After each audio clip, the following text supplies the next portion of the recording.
नमस्कार. आज काही दिवसांपूर्वी एक प्रेस कॉन्फरन्स म्हणजे 10 तारखेला आपण मुंबई महाराष्ट्रामध्ये घेतली होती आणि दुसऱ्या दिवशी दिल्लीमध्ये आपण हिंदी आणि इंग्लिश या चॅनलसाठी आणि पत्रकारांसाठी दिल्लीमध्ये प्रेस कॉन्फरन्स घेतली.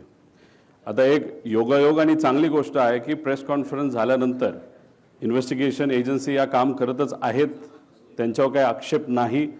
त्यांच्या स्पीडवर ज्या गतीने ते चालले त्याच्यावर मात्र आमचा आक्षेप आहे. पण प्रेस कॉन्फरन्स तुमच्यामुळे चांगल्या पद्धतीची झाल्यामुळे इन्व्हेस्टिगेशनला सुद्धा कुठेतरी जोर आलाय. दिल्लीची कॉन्फरन्स झाल्यानंतर दुसऱ्या दिवशी DGCAची माणसं प्रायव्हेट प्लेनली बारामतीला गेले आणि बऱ्याच लोकांनी आता विषय घ्यायला सुरुवात, म्हणजे लोकांनी म्हणजे सामान्य लोकांनी विषय तर घेतलेच होते, पत्रकारांनी घेतलेच होते, पण आता नेते सुद्धा पत्र द्यायला लागलेत, विषय घ्यायला लागलेत. ही एक चांगली गोष्ट आहे, कारण लोकांच्या मनामध्ये अनेक शंका आहेत, त्याला कुठं ना कुठेतरी उत्तर लवकरात लवकर मिळालं पाहिजे अशी आमची सगळ्यांची अपेक्षा आहे.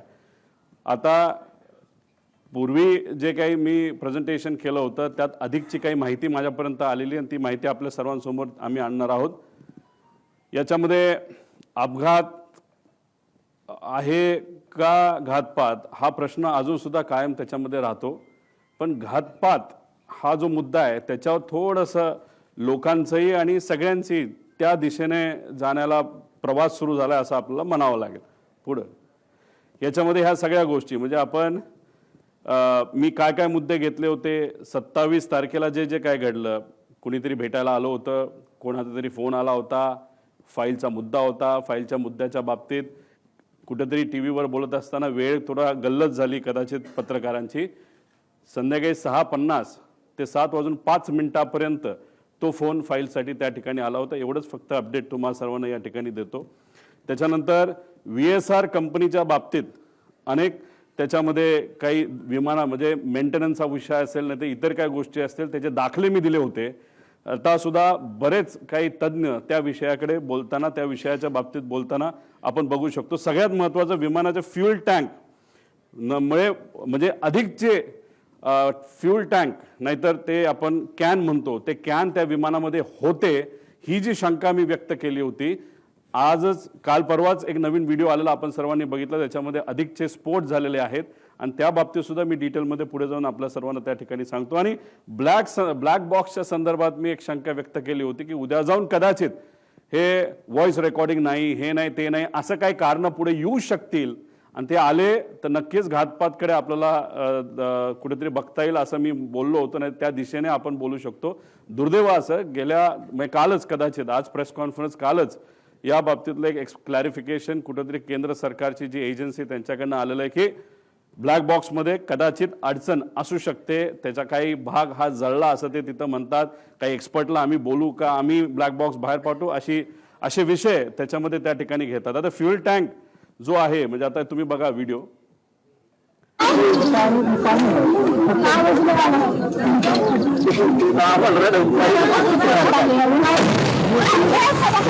आता हा व्हिडिओ आहे, एकच स्फोट आहे असं नाही, असे बरेच झाले होते. आणि एक तुम्ही समजून घ्या की 2023चं विमान जे पडलं होतं ते मोठं होतं आणि ते पडत असताना रनवेवर पडलं होतं. रनवेवर पडलं म्हणजे रनवेची जी सरफेस आहे ती डांबरी होती नाही तर कडक होती. दादांचं विमान जे पडलं होतं तसं कडक सरफेसवर म्हणजे ते रनवेवर पडलं नव्हतं, ते साईडला पडलं होतं. त्यामुळे बॉल तुम्ही घेतला तर बॉल जर समजा फरशीवर टाकला तर बाउंड जास्त होतो आणि तो समजा मातीत टाकला तर कमी होतो. त्यामुळे तो जो इम्पॅक्ट आहे ॲज कम्पेअर्ड त्याची वेलॉसिटी आणि सगळ्या गोष्टी बघितलं तर जिथं दादांचं विमान पडलं तिथं ते कमी व्हायला पाहिजे होतं. पण स्फोट का झाला त्याचं मुख्य कारण जी शंका आम्ही घेतली होती ती नक्कीच कुठं ना कुठंतरी खरी ठरत आहे की नक्कीच त्या विमानामध्ये फ्यूल टँक अधिकचे होते. आणि फ्यूल टँक कुठं असतं की जिथं टॉयलेट असतं म्हणजे जो विमानाचा शेवटचा भाग असतो तिथं ते ठेवण्याची जागा असती आणि त्याच्या मागच्याच बाजूला तिथं ब्लॅक बॉक्स असतो. म्हणजे हे जे म्हणतात की जळलंय नाही तर तिथपर्यंत आग गेली होती आणि त्याच्या पुढच्याच बाजूला म्हणजे पहिले कॅन पेटले आणि नंतर विमानाचे पंखातलं पेट्रोल पेटलं असं आपल्याला म्हणता येईल. आता हे सगळे डिटेल्स आहेत, 7 वगैरे सगळं, त्याच्यामध्ये पेट्रोल किती लागणार आहे 250 लिटर 400 लिटर ह्याचा ॲव्हरेज आम्ही काढलेला आहे. हे सगळे गणित त्याच्यामध्ये आहेत. त्याच्यामध्ये आपण जर बघितलं तर मुंबईवरनं हे विमान जात असताना फुल टँक हे भरले होते, म्हणजे ते पूर्ण विमानचे जे पंखे असतात त्या पंख्यामध्ये जो टँक असतो तो फुल भरला होता. अरे फुल कशाला भरायचं? तुम्ही इथून उडत असताना तुम्ही जर उद्या जाऊन लगेचच बारामतीला जाऊन हैदराबादला तुम्ही गेला असता तर हैदराबादला जाऊन तुम्ही तिथं फ्यूल भरू शकला असता. काही लोक म्हणतील अरे बाबा महाराष्ट्राचं स्वस्त आहे, तसं सुरतचं जास्त स्वस्त आहे. पण मग आता 3-3.5 लिटर जर त्याच्यामध्ये फ्यूल बसत असेल तर त्याला 10 रुपयाचा फरक काढला तर 30-35 हजाराचा फरक पडतो, मोठा फरक होत नाही.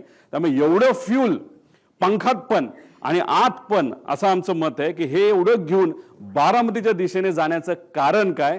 आणि जे मी पायलटच्या बाबतीत बोललो होतो की मुद्दामूनच कदाचित त्याचा वापर करून, पायलटचा वापर करून हा घातपात झाला असावा आणि त्या घातपातामध्ये फ्यूल जास्त असलं की मोठा स्फोट होईल हे कुठेतरी शंका लोकांच्या मनामध्ये, आमच्या मनामध्ये ती कुठेतरी खरी ठरताना आपण सर्वजण बघू शकतो. हा तसा या ईमेल प्रमाणे फ्लाईट प्लॅन आहे, पण आम्हाला जे कळालंय तसा ऑफिशियली त्यांनी DGCA ला सांगितलं नव्हतं त्यांचा फ्लाईट प्लॅन काय. कारण त्याच्यामध्ये विषय एवढाच आहे की ते परत पुण्याला तर ते लँड करू शकत नाही, का पर्यायी एअरपोर्ट द्यावं लागतं. ते पुणे देऊ शकत नाही कारण का तिथे डिफेन्सचं फ्लाइंग सकाळी होतं. त्यानंतर मग त्याला सोलापूर देता येत नाही, त्यात सुद्धा अडचण आहे. त्याला जर दुसरं कुठलं तरी द्यायचं असेल तर ते फक्त चिपी एअरपोर्ट देऊ शकतात, पण ते पण नाही कारण त्यावेळेस तिथं धुक्का असू शकतं. पण असेल तर कुठलं तर मुंबईच असेल. त्यामुळे ते उगाच तुम्ही जो फेरफटका मारला तो न मारता अंदाज घेऊन 3000 ची विजिबिलिटी जी 5000 पेक्षा कमी आहे. 5000 हे DGCAचं नॉर्म आहे. एक तर तुम्ही उडायला नव्हतं पाहिजे हा आमचा मुद्दा आहे, आणि उडला तरी लँड करण्याचा प्रयत्न तिथं केला नाही पाहिजे. तुम्हाला परत मुंबईला यावं लागलं असतं. आणि पण फ्यूल भरलं होतं, आत अधिकचे टँक होते असं आमचं मत आहे, आणि त्याच्यात परत जाण्यापेक्षा डायरेक्ट हे विमान खाली आदळण्यात आलं, हे मुद्दामून आदळण्यात आलं असं आम्हाला आता त्या ठिकाणी वाटायला लागले. पुढे आता ह्याच्यामध्ये सर्वात म्हणजे विमान टेक ऑफ हे मी तुम्हाला सांगितलं. फ्लाईट प्लॅनची माहिती आपल्याला लागेल. आता फ्लाईट प्लॅनच्या बाबतीत तिथं एक गोपी नावाचा VSIचा हँडलर आहे, लय करामती आहे, मुंबईमध्ये तो बसतो. आता हे काय करतात, फ्लाईट प्लॅन हे मॅन्युप्युलेट करू शकतात. हा जो इन्व्हेस्टिगेशनला उशीर चाललाय ना, त्याचा पुढे जाऊन मी पुरावे देणार आहे ना, त्याच्या शेवटच्या बाजूला तर खूप वेगळे पुरावे त्याच्यामध्ये आहे. तर त्याच्यामध्ये मुद्दामून कागदपत्र बनवण्याचं काम हे VSR कडनं सुरू आहे असं आमचं तिथं मत आहे. आणि याच्यामध्ये जर तुम्हाला डॉक्युमेंटेशन बघायचं असेल, इन्व्हेस्टिगेशन एजन्सीला सांगायचे ईमेलचे पुरावे तिथं बघितले पाहिजे. कारण हेड ऑफिस दिल्लीला आहे, दिल्लीवरनं फ्लाईट प्लॅन हा खाली या गोपीकडे आला असावा, गोपीने ते प्रिंट केला असावा, त्याच्यावर सह्या घेतल्या असाव्या. त्यामुळे फ्लाईट प्लॅन आणि हे सगळे डॉक्युमेंट आहेत, हे कागदी डॉक्युमेंट न घेता CCTVच्या खाली केलेले त्या तारखेचा CCTV असणारे, नाही तर ईमेलचं प्रूफ त्याच्यामध्ये बघा. हे जे कागदपत्र आता ते सगळे मॅन्युप्युलेट करतील एका खोलीमध्ये बसून, कुपा करून कागदाला कागद जोडण्याचा प्रयत्न त्या ठिकाणी फक्त करण्यासाठी करू नका. डिजिटल प्रूफ आम्हाला पाहिजे, ही मागणी आमच्या महाराष्ट्रातल्या लोकांची आहे. पुढं आता ब्लॅक बॉक्स पुढं जळतो का? आता ह्याच्यामध्ये काय सांगितलंय की ब्लॅक बॉक्स जळला, त्यातली माहिती नाही मिळाली, बरंच काय आहे. आता हे काल परवा तुम्ही बघितलं असेल, सगळ्या तज्ज्ञांनी सांगितलंय की 1100 डिग्री सेल्सिअसला 1 तास जर हा आगीत पडला असेल, ते सुद्धा 1100 डिग्री सेल्सिअसला, तरच कुठं ना कुठं तरी हा ब्लॅक बॉक्सला फटका बसू शकतो. याच्यामध्ये 2 भाग असतात. एक व्हॉइस, मागे घ्या, व्हॉइस रेकॉर्डिंग असतं ज्याला CVR म्हणतात, आणि FDR असतं. FDR म्हणजे जे आम्ही म्हणतोय त्याला काही गोष्टी बंद केल्या, मग त्याचं जे हाईट असेल, स्पीड असेल, ह्याचा सगळा डेटा असतो, तो त्याच्यामध्ये FDR मध्ये असतो. आता प्रेशर, जर 6000 मीटर खोलीपर्यंत जे प्रेशर असतं पाण्याचं, त्या प्रेशरला हा ब्लॅक बॉक्स टिकू शकतो, 1 महिना टिकू शकतो. हे प्रेशर अतिरिक्त सांगितलंय 6000, म्हणजे समुद्रात वेगळं असतं.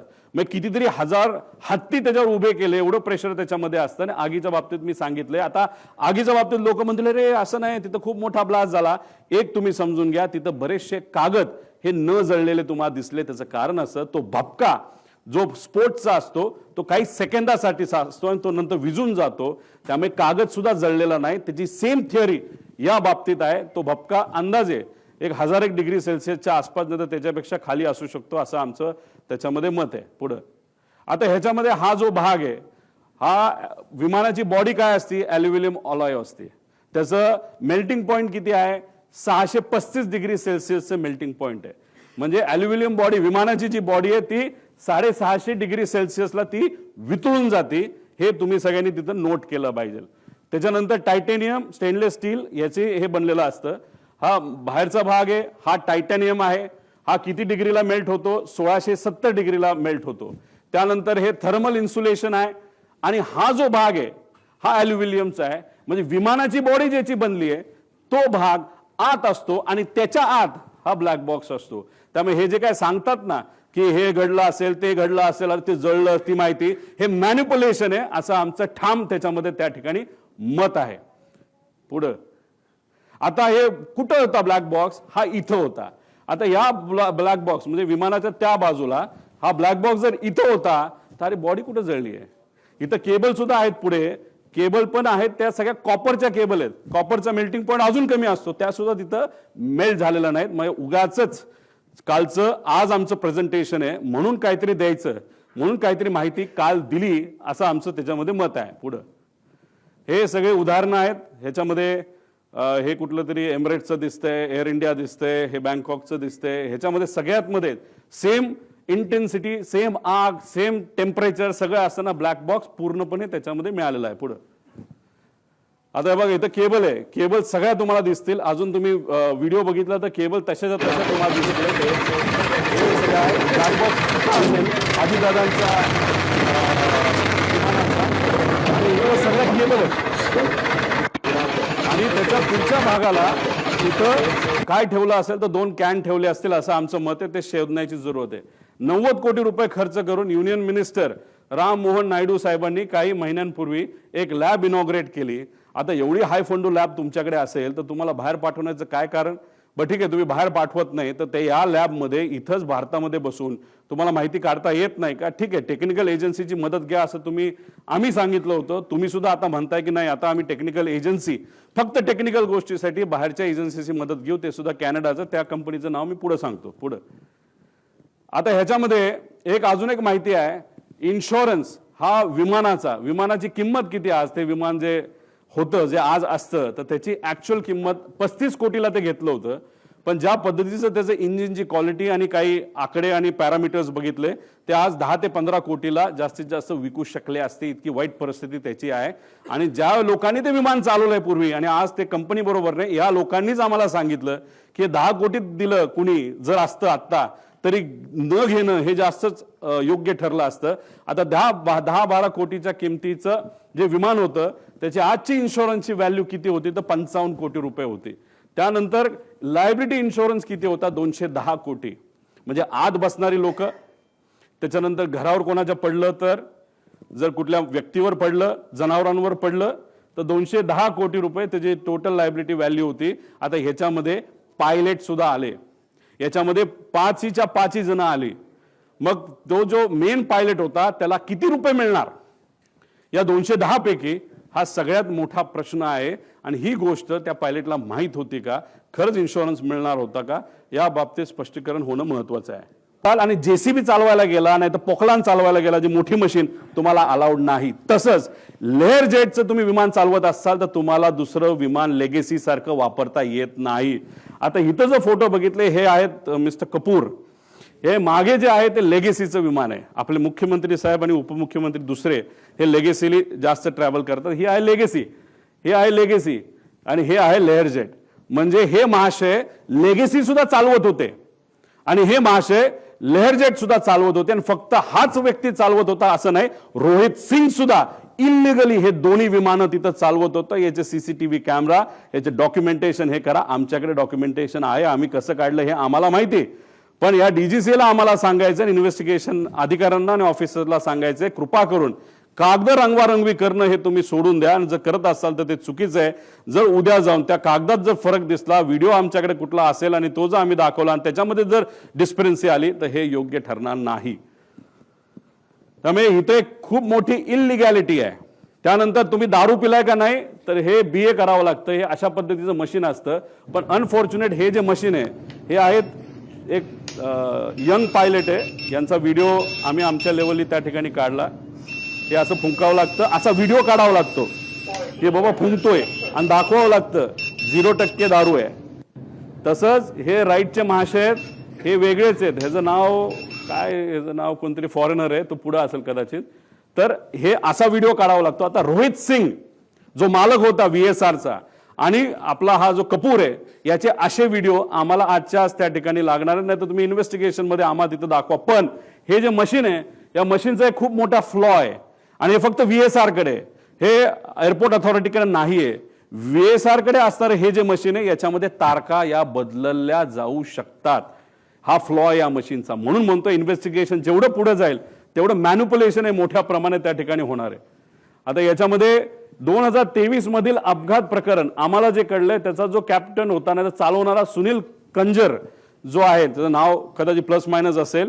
जसा कपूर दोनदा त्याला स्थगिती मिळाली होती, त्याचं लायसन्स कॅन्सल झालं होतं दारू पिला म्हणून, तेव्हा हे 2023चं VSRचं मुंबईमध्ये जो ऍक्सिडेंट झाला, त्याचा जो सुनील कुंजीर का कंजीर नावाचा जो व्यक्ती आहे, तर त्याचा सुद्धा त्या ठिकाणी दारूच्यामुळे ते दोनदा त्याचं लायसन्स कॅन्सल झाला तो, असं आम्हाला कळतं. म्हणजे जे जे कमर्शियल फ्लाय करतात, मोठे मोठे विमानं, एमिरेट्स, एअर इंडिया वगैरे, तिथं ज्यांना नोकऱ्या मिळत नाही ते सगळे, आणि काही चांगले पण लोक आहेत, खराब नाही, पण काय असे मोठे मोठे लोक सगळे इथं काम करतात. पुढं हे सगळे डॉक्युमेंट्स आम्हाला तिथं लागणार आहेत. आता हा कार्लोस नावाचा जो माणूस आहे गृहस्थ, हा व्हेनेझुएलाचा आहे, इंटरनॅशनल त्याचं लायसन्स आहे.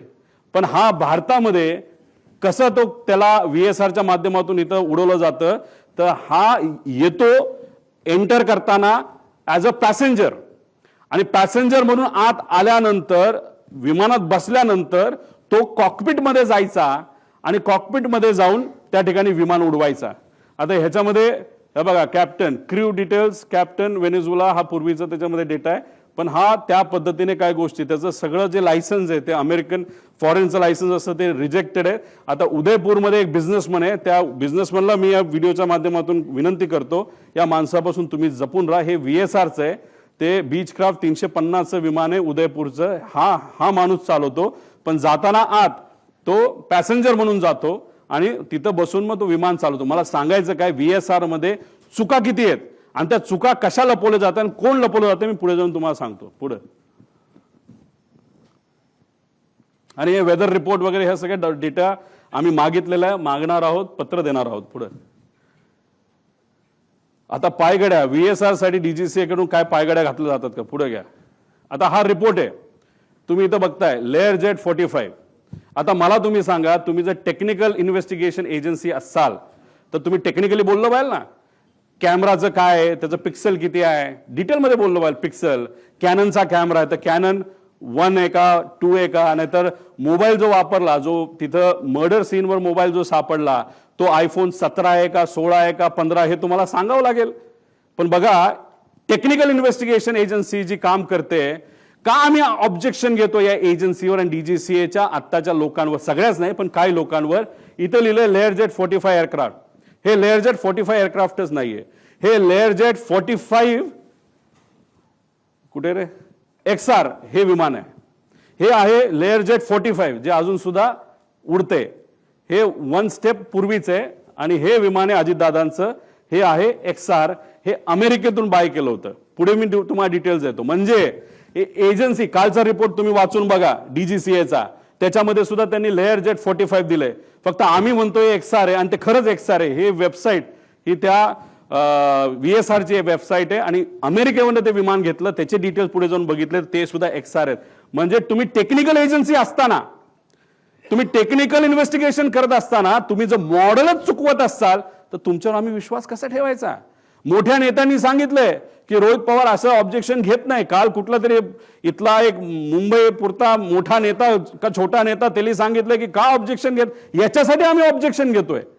तुम्ही याच्यामध्येच जर मॉडेलच चुकवत असाल तर पुढे इन्व्हेस्टिगेशन तुम्ही कशी करणार आहात असा प्रश्न आहे. पुढे बघा, आता दुसरं, केंद्रीय विमान DGCA, आता सर्टिफिकेट ऑफ रजिस्ट्रेशन आणि याच्यामध्ये सर्टिफिकेट ऑफ हे विमानाचं काय म्हणतात त्याला, एअरवर्दीनेस, हे 2 आहेत.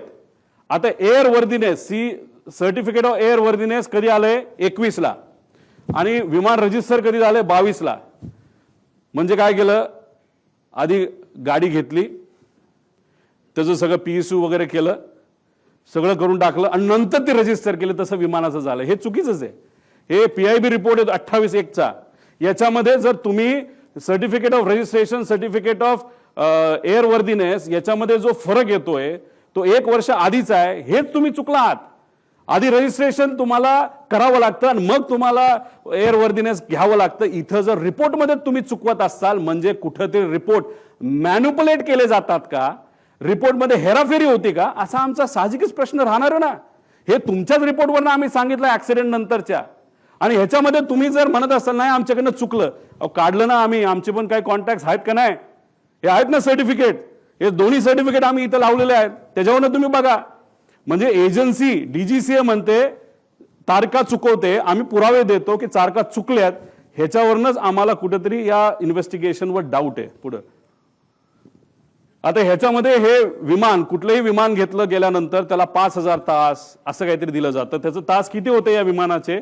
5,000. अजित काका जेव्हा विमानामध्ये बसले होते त्याला किती तास झाले होते? तर ते 5,915. किती तास बाकी होते? त्या कंपनीच्या म्हणण्यानुसार फक्त 85 तास. अहो आम्ही सुद्धा जेव्हा उडतो ना, आम्ही बघतो 400 तास बाकी आहेत का 500 तास बाकी आहे, हे आम्ही सिव्हिलियन म्हणून बघतो. मग अजितदादा तर Z+ सिक्युरिटीचा माणूस होता. त्यांच्या विमानामध्ये जेव्हा ही घटना घडली तर आपण जर बघितलं तर ही 14/9चा हा विषय आहे. तर हा जो रिपोर्ट आलाय तर त्याच्यामध्ये 4,915 म्हणजे 85 तास फक्त बाकी होते. आणि ह्याच्यात आमचा क्लेम आहे. आणि मी जी हनीवेल नावाची कंपनी जी हे इंजिन बोलवलं त्या कंपनीच्या मॅनेजरला मराठी कळत असेल ना तर ट्रान्सलेट तुम्ही करा की खरी माहिती ही DGCA तुम्हाला ईमेलच्या माध्यमातून द्यावी लागेल. आम्ही प्रयत्न केला पण ते आम्हाला देत नाही. आमचा अंदाज आहे हे मशीन 5,000 त्याचं वय होतं तर हे मशीन 8,000 पर्यंत उडलेलं आहे. म्हणजे दादांकडे मशीन देत असताना तसंही त्या मशीनमध्ये काहीच राहिलं नव्हतं आणि त्याची किंमतही खराब झाली होती. आणि मग मुद्दामूनच ह्याच्यामध्ये मशीन सुद्धा देताना खराब क्वालिटीचंच दिलं, नुकसान होताना कमी व्हावं. आणि हा अपघात का घात हा प्रश्न तर त्याच्यामध्ये राहतो. पण हे मेंटेनन्स सगळे बघितल्यानंतर दादांना जे मशीन दिलं Z सिक्युरिटीने असताना सुद्धा VIP ट्रॅव्हल होतोय ह्या VSR कंपनीला माहिती असताना, एरो या कंपनीला माहिती असताना सुद्धा मशीन हे संपलेलं होतं. आणि तेच मशीन म्हणजे इंजिन त्या विमानाला होतं आणि तेच विमान हे अजितदादांसाठी त्या ठिकाणी सेवेसाठी दिलं. म्हणजे हे आश्चर्याची गोष्ट आहे. इतकं जर कुणी दुर्लक्ष करत असेल एवढ्या मोठ्या VIPला तर कदाचित हा VIP फक्त लोकांसाठीच VIP मोठा नेता होता, बाकीच्यांना या नेत्याची काहीच किंमत नाही असं आपण म्हणायचं का, असा प्रश्न आम्हा सगळ्यांना निर्माण होतो. पुढे आता बघा, विमानाला कलर करायचा असेल तर तो घरी करता येत नाही, तुमच्या गॅरेजमध्ये करता येत नाही, त्याला त्याच कंपनीकडे पाठवावं लागतं. त्याला 3-4 कोटीचा खर्च आहे. काही दिवसांपूर्वी एक व्हिडिओ आहे एमिरेट्सचा, तो रंगवायला एका एमिरेटच्या मोठ्या विमानाला रंगवायला 50 कोटी रुपये लागले फक्त रंगवायला. आता ह्या महाशयाली घरीच पेंटिंग केलं. आता ह्याचं कारण बघा, हा जळल्यानंतर एक नंबर इथं तुम्हाला दिसतोय, हा आधी दिसत नव्हता, जळल्यानंतर तो दिसायला लागला. तो नंबर काय आहे? N80PQ. मग आम्ही आमच्या अमेरिकाच्या कॉन्टॅक्टचा वापर केला. तिथं जे कुठले आमच्या ओळखीचे कॅनडाचे लोक आहेत त्यांच्याकडे आम्ही बघितल्यानंतर हे काय आहे N80PQ, हे आहे US रजिस्ट्रेशन. हे आहेत त्यांची वेगवेगळे मालक, 5 मालक झालीत. त्याच्यामध्ये काय फायनान्स कंपन्यात काय आहेत, म्हणजे एखादी मारुतीची गाडी नाही तर कुठलीही गाडी घेत असताना आपण बघतो फर्स्ट ओनर आहे का सेकंड ओनर आहे. इथं 4-5 ओनर होते. म्हणजे एवढं जुनं मशीन, ह्याची किंमत 15 कोटीच्या पुढे त्या ठिकाणी नाहीये. तर ही माहिती घेतल्यानंतर हे अमेरिकेवरनं विमान आणलं होतं पुढे. आता हे बघा, कुठलंही विमान हे जेव्हा तुम्ही भारताच्या बाहेरून आणता एक लिस्ट असते, त्याला आपण म्हणतो STC सप्लिमेंटेड टाईप सर्टिफिकेट. याच्यामध्ये मी मार्क केलेत, हे लेअर जेटचे आहेत. पण याचा सखोल STCचा आम्ही अभ्यास केल्यानंतर एक मी फार जबाबदारीने हे स्टेटमेंट करतोय, लेअर जेट हे विमान भारतामध्ये रजिस्टरच होऊ शकत नाही. हे स्ट्रेट फॉरवर्डली तुम्हाला सांगतो. हे इलिगली रजिस्टर झालेत DGCAच्या काही अधिकाऱ्यांचा उपयोग करून, नाही तर वापर करून, नाही तर ज्या गोष्टी ज्या द्यायच्या होत्या त्या देऊन. आणि स्वस्तातलं विमान हे VIP साठी मुद्दामून वापरलं गेलं का? त्यामुळे VSR कंपनी का बंद झाली पाहिजे? त्यात इन्व्हेस्टिगेशन करत असताना फक्त त्या DGCAच्याच लोकांना घेऊन का नाही केलं पाहिजे? भारताच्या बाहेरची का चांगली इन्व्हेस्टिगेशन एजन्सी आणली पाहिजे, ह्या सगळ्या गोष्टी. म्हणजे इथं तसं बघितलं तर कमिटी बघितली तर सगळेच चुकीचे असं मी म्हणणार नाही, पण चोरालाच पोलिसाचं काम दिलं असं म्हणायला काही हरकत नाही, अशी आजची परिस्थिती आहे. पुढं आता ह्याच्यामध्ये सीव्हीआर फार चर्चेत आहे. सीव्हीआर हे आहे ज्या दादांचं ऍक्सिडेंट झालेलं विमान. इथं तुम्ही बघितलं तर तो सीव्हीआर जो त्याच्यामध्ये बसवलेला आहे, अमेरिकेचं हे मशीन आहे, त्या सीव्हीआर मध्ये किती मिनिटं रजिस्टर होऊ शकतात आवाज? फक्त 30 मिनिटं. आणि डीजीसीएचं सिव्हिल एव्हिएशन रिक्वायरमेंट काय म्हणतात? 2 तास. जर मशीनमध्ये विमानात 30 मिनिटं होतं आणि डीजीसीएचं रूल बुक म्हणतं 2 तास, मग हे विमान कसं रजिस्टर भारतामध्ये झालं असा आमचा प्रश्न आहे. साहजिकच आहे. काय लोक म्हणतील 30 मिनिटं आता आपल्याला गोंधळ करता येईल. अजिबात नाही. ऍक्सिडेंट झाल्यापासून 30 मिनिटं तो एक फायदा आपल्याला आहे. म्हणजे शेवट 30 मिनिटांमध्ये काय झालं हे आपल्याला बघता येईल, आणि खास करून शेवटच्या 1.5 मिनिटांमध्ये काय झालं हे सगळ्यात जास्त महत्वाची गोष्ट आहे. त्यामुळे हे 30 मिनिटाची लाईफ असताना 2 तास गव्हर्नमेंटचं नॉर्म असताना हे रजिस्टर कसं झालं असा आमचा प्रश्न आहे. पुढे आता हे एफडीआर ब्लॅक बॉक्स मध्ये हे एफडीआर असतो, आणि मी कृपा करून एक समजा सीव्हीआर आणि एफडीआर मध्ये कुणी हस्तक्षेप करू शकत नाही. आणि एफडीआर म्हणजे मेकॅनिकल जी मुवमेंट असतात, ती जी कंपनी तुम्ही काल बघितलं असेल त्यांनी एक नाव दिलेलं आहे, ती ही कंपनी आहे L3 टेक्नॉलॉजीज. ही आहे कॅनडाची. आता आम्ही कॅनडाच्या कॉन्टॅक्ट तिथं वापरून आम्ही थोडंसं रिसर्च करून कॅनडा या त्या देशातून आम्ही हे सर्टिफिकेट आणलेलं आहे. या सर्टिफिकेटमध्ये हे जो एफडीआर आहे ते एफडीआर बद्दल त्याचा महत्व आहे, आणि ती कंपनी कुठली हे मी तुम्हाला दिलेलं आहे. म्हणजे डॉक्युमेंट्स जसे डीजीसीआयकडे तसं आपण प्रेमाने आणि आपला माणूस जवळचा गेला या दृष्टिकोनातून जर धडपड केली तर आपल्याला बरीच माहिती मिळते. आणि शुभचिंतक खूप आहेत, कारण का दादा एक फार मोठा नेता होता, त्यामुळे माहिती ही बऱ्यापैकी आता आमच्याकडे यायला लागलेली आहे. त्यामुळे विनंती या एजन्सीला आहे की तुम्ही सुद्धा चांगल्या पद्धतीचं इन्व्हेस्टिगेशन करावं. त्यामुळे ही L3 टेक्नॉलॉजीज नावाची कंपनी आहे. पण आमचं मत आहे की लेअरजेट हे रजिस्टर करू शकत नाही, बेकायदेशीरपणे हे रजिस्टर झालंय. पुढे आता ह्याच्यामध्ये सप्लिमेंटल टाईप जे हे आहे सर्टिफिकेट, आता ह्यात रिव्हॅलिडेशन वगैरे जे आहे, FFA STC for Indian operations, VSR आणि DGCA हे सगळ्या गोष्टी आता ह्याच्यामध्ये सांगितलं की DGCA आणि VSR मध्ये फार जवळचे संबंध होते. ते संबंध कसे होते हे मी पुढे सांगतो. पुढे आता याच्यामध्ये आपण बघितलं की ह्यात ऑर्डर काढली, ही इन्व्हेस्टिगेशनची ऑर्डर आहे. आता ही कधीची आहे? तारीख आहे 2/2, म्हणजे अपघात झाल्यानंतर 4 दिवसाले. का मोठा नेता नव्हता का? त्याच दिवशी काढायला काय झालं होतं का दुसऱ्या दिवशी? जसे इन्व्हेस्टिगेशन करण्यासाठी काय फॉरेन्सिकची लोक संध्याकाळी पोहोचली निवांत, कुठे जेवायला गेले असतील, कुठे फिरायला गेले असतील, आणि एवढा मोठा नेता जाऊन सुद्धा अख्खं जग तिथं आलं होतं, आणि हे इन्व्हेस्टिगेशन आणि फॉरेन्सिकचे लोक संध्याकाळी 8ला का 7ला का कधीतरी तिथं पोहोचले असं आम्हाला कळालं. ते ह्याच्यामध्ये तुम्ही 4 दिवसानंतर एजन्सी काढता, ह्याच्यामध्ये हे सगळी लोक डीजीसीएची आहे. मग डीजीसीए कसं चुकलं हे आम्ही सांगत असताना तुम्ही जर डीजीसीएच्याच लोकांना त्याच्यामध्ये घेतलं असेल तर मग ह्याला आम्ही काय म्हणणार? आणि त्याच्यात हे अपूर्वा म्हणून ज्या आहेत, अपूर्वा अग्रवाल, ह्या जेट एअरवेज मध्ये काम करत होत्या. जेट एअरवेजचं काय रिलेशन आहे हे मी तुम्हाला सांगतो, पण ह्याच्यात एकाला सुद्धा लेअर जेट विमान कसं असतं, काय असतं, टेक्नॉलॉजिकल काय ॲडव्हान्समेंट आहे, एकाला सुद्धा याच्यामध्ये माहित नाही. ही आजची परिस्थिती. आणि अशा लोकांना ज्याला विमानच कसं होतं, लेअर जेटमध्ये काय कॉम्प्लिकेशन असतात, काय टेक्नॉलॉजिकल ॲडव्हान्समेंट आणि प्लस मायनसेस असतात हे माहिती नसताना सुद्धा नावापुरती ही एजन्सी बनवली. अपूर्वाचं नाव कुणी दिलं हे पुढे जाऊन मी तुम्हाला सांगतो. पुढे आता जो साऊथ वेस्ट एअरलाईनचा जो अपघात झाला अमेरिकेमध्ये 17 एप्रिल 2018ला झाला, आणि प्राथमिक अहवाल कधी आला? 2 दिवसात आला. आज 20वा का 22वा दिवस आहे. काल काहीतरी द्यायचं म्हणून काहीतरी फालतू त्यांनी दिले, त्यात सुद्धा मॉडेल त्यांनी चुकवलेलं आहे. मग हे जे काय आहे हे काय म्हणायचं की दादांचं एवढं महत्व नाही का?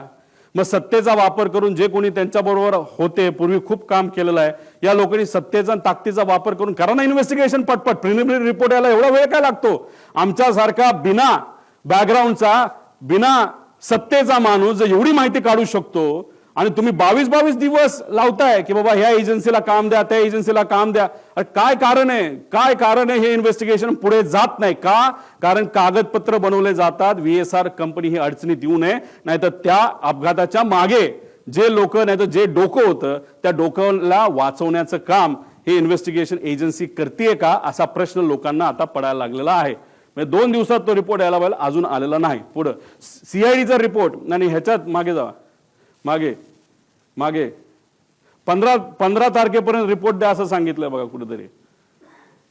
कुठे? हा कुठेतरी लिहिलंय, हा मध्ये, हा हे बघा 15 फेब्रुवारी. आज किती तारीख आहे? 18. काय दिलं काल? आणि त्याच्याच बरोबर खाली लिहिलं बघा, अकाउंटेबल मॅनेजमेंट ऑफ VSR. अरे कोण आहे अकाउंटेबल मॅनेजर? कोणाच माहित नाही. मग नुसतं दाखवायचं म्हणून दाखवलं. मग अकाउंटेबल मॅनेजरला तुम्ही घेतलं का ताब्यात? नाही घेतलं. मेंटेनन्स मॅनेजरला घेतलं? नाही घेतलं. पुढे घ्या. आता हे सगळ्यात महत्वाचं आहे, हे नोट करा. आम्ही बघत होतो की VSR कंपनीवर कारवाई का होत नाही, VSR कंपनीवर कारवाई का होत नाही. ह्याच्या खोलात गेल्यानंतर आम्हाला कळालं की रोहित सिंग नावाचा जो VK सिंगचा मुलगा आहे, भारी भारी गाड्या आहेत त्याकडे, गाड्या घ्यायला काही हरकत नाही. 5 स्पोर्ट्स कार आहेत. एका गाडीची किंमत 7 कोटी असेल, 35 कोटीच्या तर गाड्या आहेत त्याच्या. मुंबईचं त्यांचं जे डेलचं जे गेस्ट हाऊस आहे त्याच्या खाली 1-2 गाड्या लावल्यात, बाकी कुठे ते आम्हाला माहित नाही. हा रोहित सिंगचं लग्न होतं 1.5-2 वर्षापूर्वी मॅरियट जयपूरला, राजस्थानमध्ये. तिथं कोण कोण गेलं होतं? कोणाकडे फोटो? आमच्याकडे काही लोकांकडे फोटो ते माझ्यापर्यंत आले नाहीत, पण येतील. पण ते मी वापरणार नाही, कारण कधी कधी आपण लग्नाला जात असतो. आमचं हे म्हणणं नाही की घातपात करणारे लोक तिथं गेले होते, नाही तर आमचं जे ऑब्जेक्शन ते अजिबात नाही. आमचं फक्त म्हणणं आहे VSR वर इन्व्हेस्टिगेशन का होत नाही, त्याचं कारण कदाचित असं असू शकतं की रोहित सिंगच्या लग्नामध्ये बरेच महाराष्ट्रातले सुद्धा सत्तेतले काही लोक, नेते, काही माजी मंत्री सुद्धा या निगडीत असणारे, आणि काही दुसऱ्या राज्यातले. त्यातलं एक राज्य आम्हाला कळलंय ते म्हणजे आंध्र प्रदेश. आंध्र प्रदेशचे TDP या पक्षाचे प्रमुख नेते, ते कोण मी सांगणार नाही, पुढच्या काही ह्याच्यामध्ये मी सांग, मला माहिती आहे का? ते 100% माहिती आहे. TDPचे एक प्रमुख नेते त्या लग्नाला, रोहित सिंगच्या VSRचा जो मालक आहे त्याच्या लग्नाला राजस्थानला हे गेले होते. मग VSRच्या मालकाच्या मुलाच्या लग्नाला तुम्ही तिथं जाता, आणि आज VSR या कंपनीवर जेव्हा ऑब्जेक्शन घ्यायचं असतं, त्याचे ऑपरेशन बंद करायचे असतात, तेव्हा तिथं मंत्री महोदय, TDP या पक्षातले, या देशाचे जे एव्हिएशन मिनिस्टर आहेत, ते कुठेतरी म्हणतात no safety concern with Learjet aircraft VSR venture aviation minister. का ऑब्जेक्शन आम्ही नाही घेतलं पाहिजे? का दादांचा अपघात झाल्यापासून, का घात झाल्यापासून आतापर्यंत या राज्याचे सुद्धा मंत्री VSRली प्रवास करतायत? का आतापर्यंत इतर राज्यांमध्ये सुद्धा VSR चालू आहे? का? प्रश्न आहेत ना. आमचं धडधडीत डायरेक्ट म्हणणं आहे की सत्तेतले बरेचसे लोक हे VSRच्या मालकांच्या निगडीत आहेत. काही लोकांचे व्यवसाय आहेत. हैदराबादचा एक कुठला तरी मोठा व्यावसायिक आहे, तो कोणाच्या जवळ आहे याच्या खोलात सुद्धा मी जात नाही. त्याची 2 विमानं आहेत आणि दोन्ही विमानं VSRच्या नावाली आहेत. आणि आज सत्तेत जे लोक आहेत त्याच्या जवळ असणारा तो माणूस आहे, आणि कदाचित त्या माणसाकडे तिकडं त्या भागातलं एक छोटंसं पोर्ट सुद्धा असावं त्या राज्यातलं. फक्त एकच आहे, बाकी कुठले पोर्ट त्याचे नाहीत. मग कोण आहे हा माणूस? तिथं कोणाची सत्ता आहे? आणि ती सत्ता तिथं त्या ठिकाणी असताना त्या TDP या पक्षाचे नेते जर रोहित सिंगच्या लग्नाला तिथं जात असतील, आणि TDPचाच नेता आज जर तिथं एव्हिएशन मिनिस्टर असेल, आणि VSR कंपनी आतापर्यंत बंद होत नाही, त्याचे ऑपरेशन तसेच चालू राहतात, कागदपत्र त्या ठिकाणी रिअलाइनमेंट करणं नाही तर त्याचं मॅनिप्युलेशन करणं, असं आमचा त्याच्यामध्ये म्हणणं आहे. आणि आज रोहित सिंग आहे कुठं? आज रोहित सिंग भारतामध्ये नाही. अपघात झाल्यानंतर मायामी, अमेरिकेमध्ये तो गेलाय.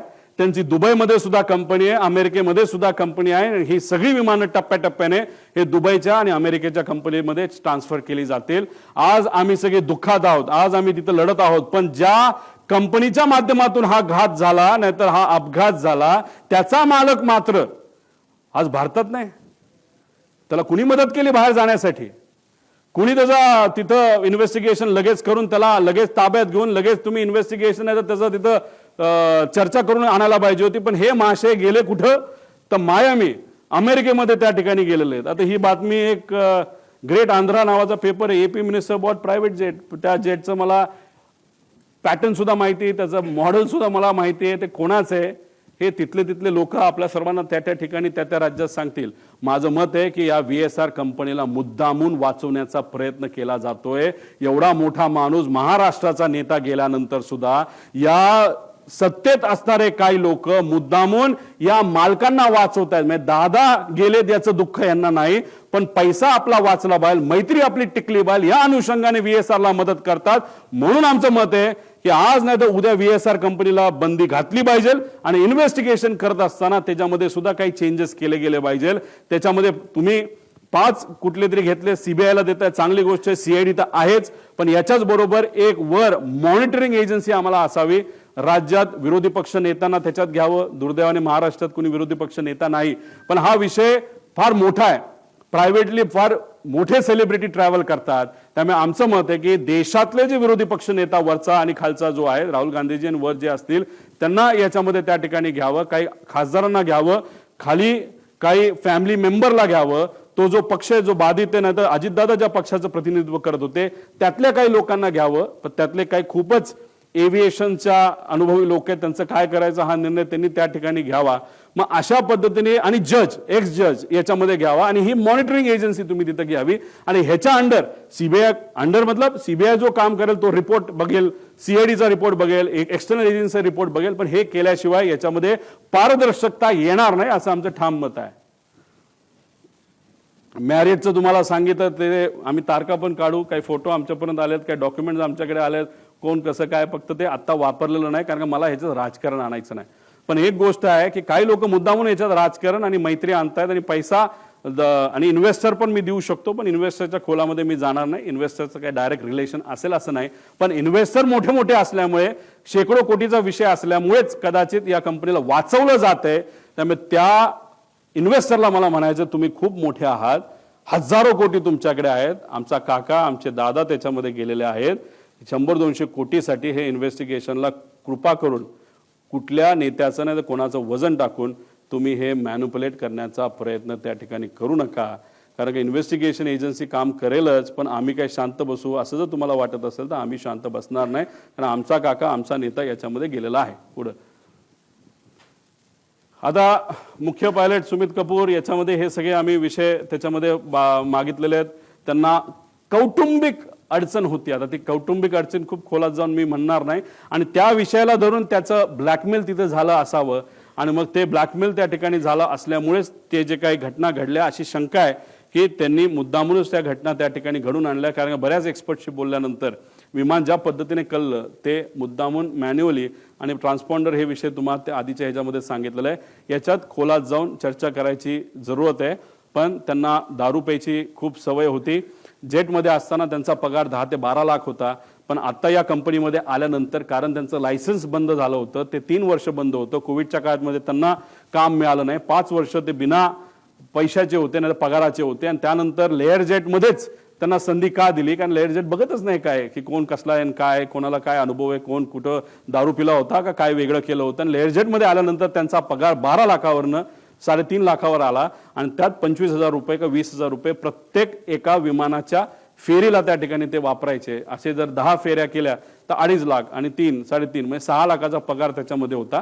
5 वर्ष पगार नसल्यामुळे आणि हा पगार मोठ्या प्रमाणात कमी झाल्यामुळे आणि मोठे मोठे विस्कीचे ब्रँड त्यांना प्यायला त्या ठिकाणी लागायचा, त्याचा खर्च जास्त असल्यामुळे आणि व्यक्तिगत एक कुठला तरी विषय ज्यामुळे ते डिप्रेशनमध्ये होते, आणि ह्या सगळ्या गोष्टीचा उपयोग घेऊन त्यांच्यावर प्रेशर टाकून कुणी ब्लॅकमेल करून काय घटना घडली का असं आमचं डाऊट आहे. हे क्लिअर करणं महत्वाचं आहे. पुढं रोहित सिंग शोधा आता ह्या माणसाला, कुठे आहे तो, कुठे आहे, कोणाचा मुलगा आहे, मुलगा तर VK सिंगचाच आहे. त्याच्यामध्ये DGCA काय रिलेशन आहे, DGCA बद्दल तो काय म्हणायचा, कुछ भी हो मॅनेज होता है, कर सकते, कुछ प्रॉब्लेम नाही, कसं कसं मॅनेज केलं याचे पूर्ण डॉक्युमेंट आहे. पण हे प्रेझेंटेशन मध्ये 2 तास जाईल, या खोलात झालं नाही. माझ्या अंदाजाने हा कुठेतरी मायामी, फ्लोरिडा, युनायटेड स्टेट, म्हणजे आपण, तुम्ही पत्रकार, आम्ही सर्वजण जमिनीवर आहोत. दादांना काय झालं हे शोधतोय. लोक शोकांतिक आहेत, काय झालं दादांचं हे ते विचार करतात. हे महाशय मायामीला बीच साईडला बसून काय तिथं करतात देवाला डोळे. मग कसं जाऊन दिलं ह्याला तिकडं, का जाऊ शकला, काय याची एन्क्वायरी नाही झाली, असे डाऊट येतात ना. म्हणजे डाऊट क्लिअर करणं महत्वाचं आहे. पुढं आता मला हा प्रश्न पडलेला आहे. हे महाशय आहे समित ठक्कर, खूप खोलात नाही. त्यांनी काय टाकलंय, मी एकदा ट्रॅव्हल केलं होतं, मी मुंबईमध्ये दिल्लीला बोलत असताना तुम्ही बघितलं असेल, मी बोललो की मी आणि माझ्या बरोबर एक सेलिब्रिटी खेळाडू बारामतीला लँड होऊन तिथून मी माझ्या मतदारसंघात गेलो होतो, मी धडधडीत बोललो होतो, पण या महाशयाली मला ट्रोल करण्यासाठी मला ट्रोल करण्यासाठी दुसरं काहीच नाही ना. मग हे तू स्वतः ट्रॅव्हल करत असताना तुला काय कळलं नाही का? आम्हाला थोडी कळणार होतं का? तुझी अपेक्षा होती का? त्या ट्रोलरची अपेक्षा होती की त्यावेळेसच माझा ऍक्सिडेंट त्या ठिकाणी व्हायला पाहिजे होता, मी संपायला पाहिजे होतं, तर क्रिकेटरही संपायला पाहिजे होतं, अशी तुझी अपेक्षा होती का? हे असले थर्ड क्लास पैसे घेऊन काम करणारे ट्रोल हे कोणाचे आहेत याचा मी अभ्यास करायला लागलो. हे आहेत एका फार मोठ्या बीजेपी पक्षातले सगळे प्रमुख नेत्यांचे. ह्याच्यामध्ये देवेंद्र फडणवीस साहेबांना या बाबतीतली माहिती नसावी असं मला तरी त्या ठिकाणी वाटतं. पण देवेंद्र फडणवीस साहेबांना मला सांगायचंय, लोकांना प्रश्न पडायला लागलेला आहे. मी अजितदादांच्या घातपातचा मुद्दा तिथं मांडतोय, पण मला ट्रोल हे बीजेपीचे ट्रोलर का करायला लागलेत? आणि तो सुद्धा हा काही छोटा ट्रोलर नाही, हा फार मोठा ट्रोलर आहे.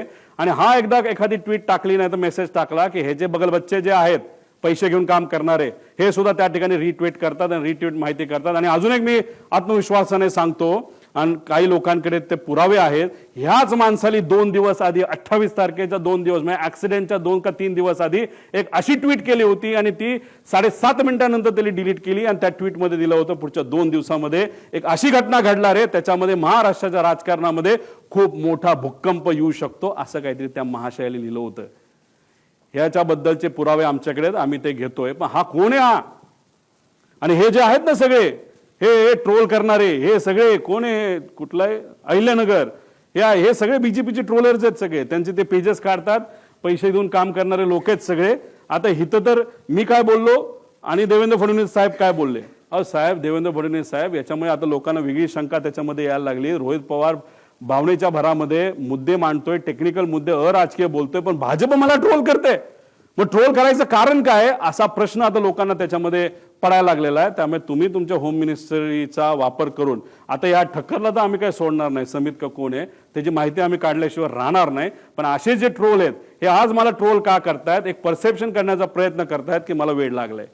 हो, प्रेमापोटी मला वेळ लागले, पण वेळ दोन्ही गोष्टीचं असतं. एक वेळ जे तुला लागले पैसे घेऊन काम करायला, आणि मला माझ्या काकाला काय झालं, माझ्या दादाला काय झालं हे शोधण्याचं वेळ मला लागलंय. आणि हे मला फक्त एकट्याला लागलं नाही, महाराष्ट्रात तमाम जनतेला त्या ठिकाणी लागलंय. त्यामुळे अशा पद्धतीने माझं ट्रोलिंग तिथं केलं जाते. आणि काही महाशय कॅश बॉक्सवाले, त्याचं नाव वेगळं असेल, त्यांनी सुद्धा आता आम्हाला ट्रोल करायला सुरुवात केली. काय हरकत नाही, तुला किती पैसा वापरायचा वापर, कारण तुमच्याकडे पैसेवाले लोक आहेत, आमच्याकडे स्वाभिमानी मराठी माणसं आहेत.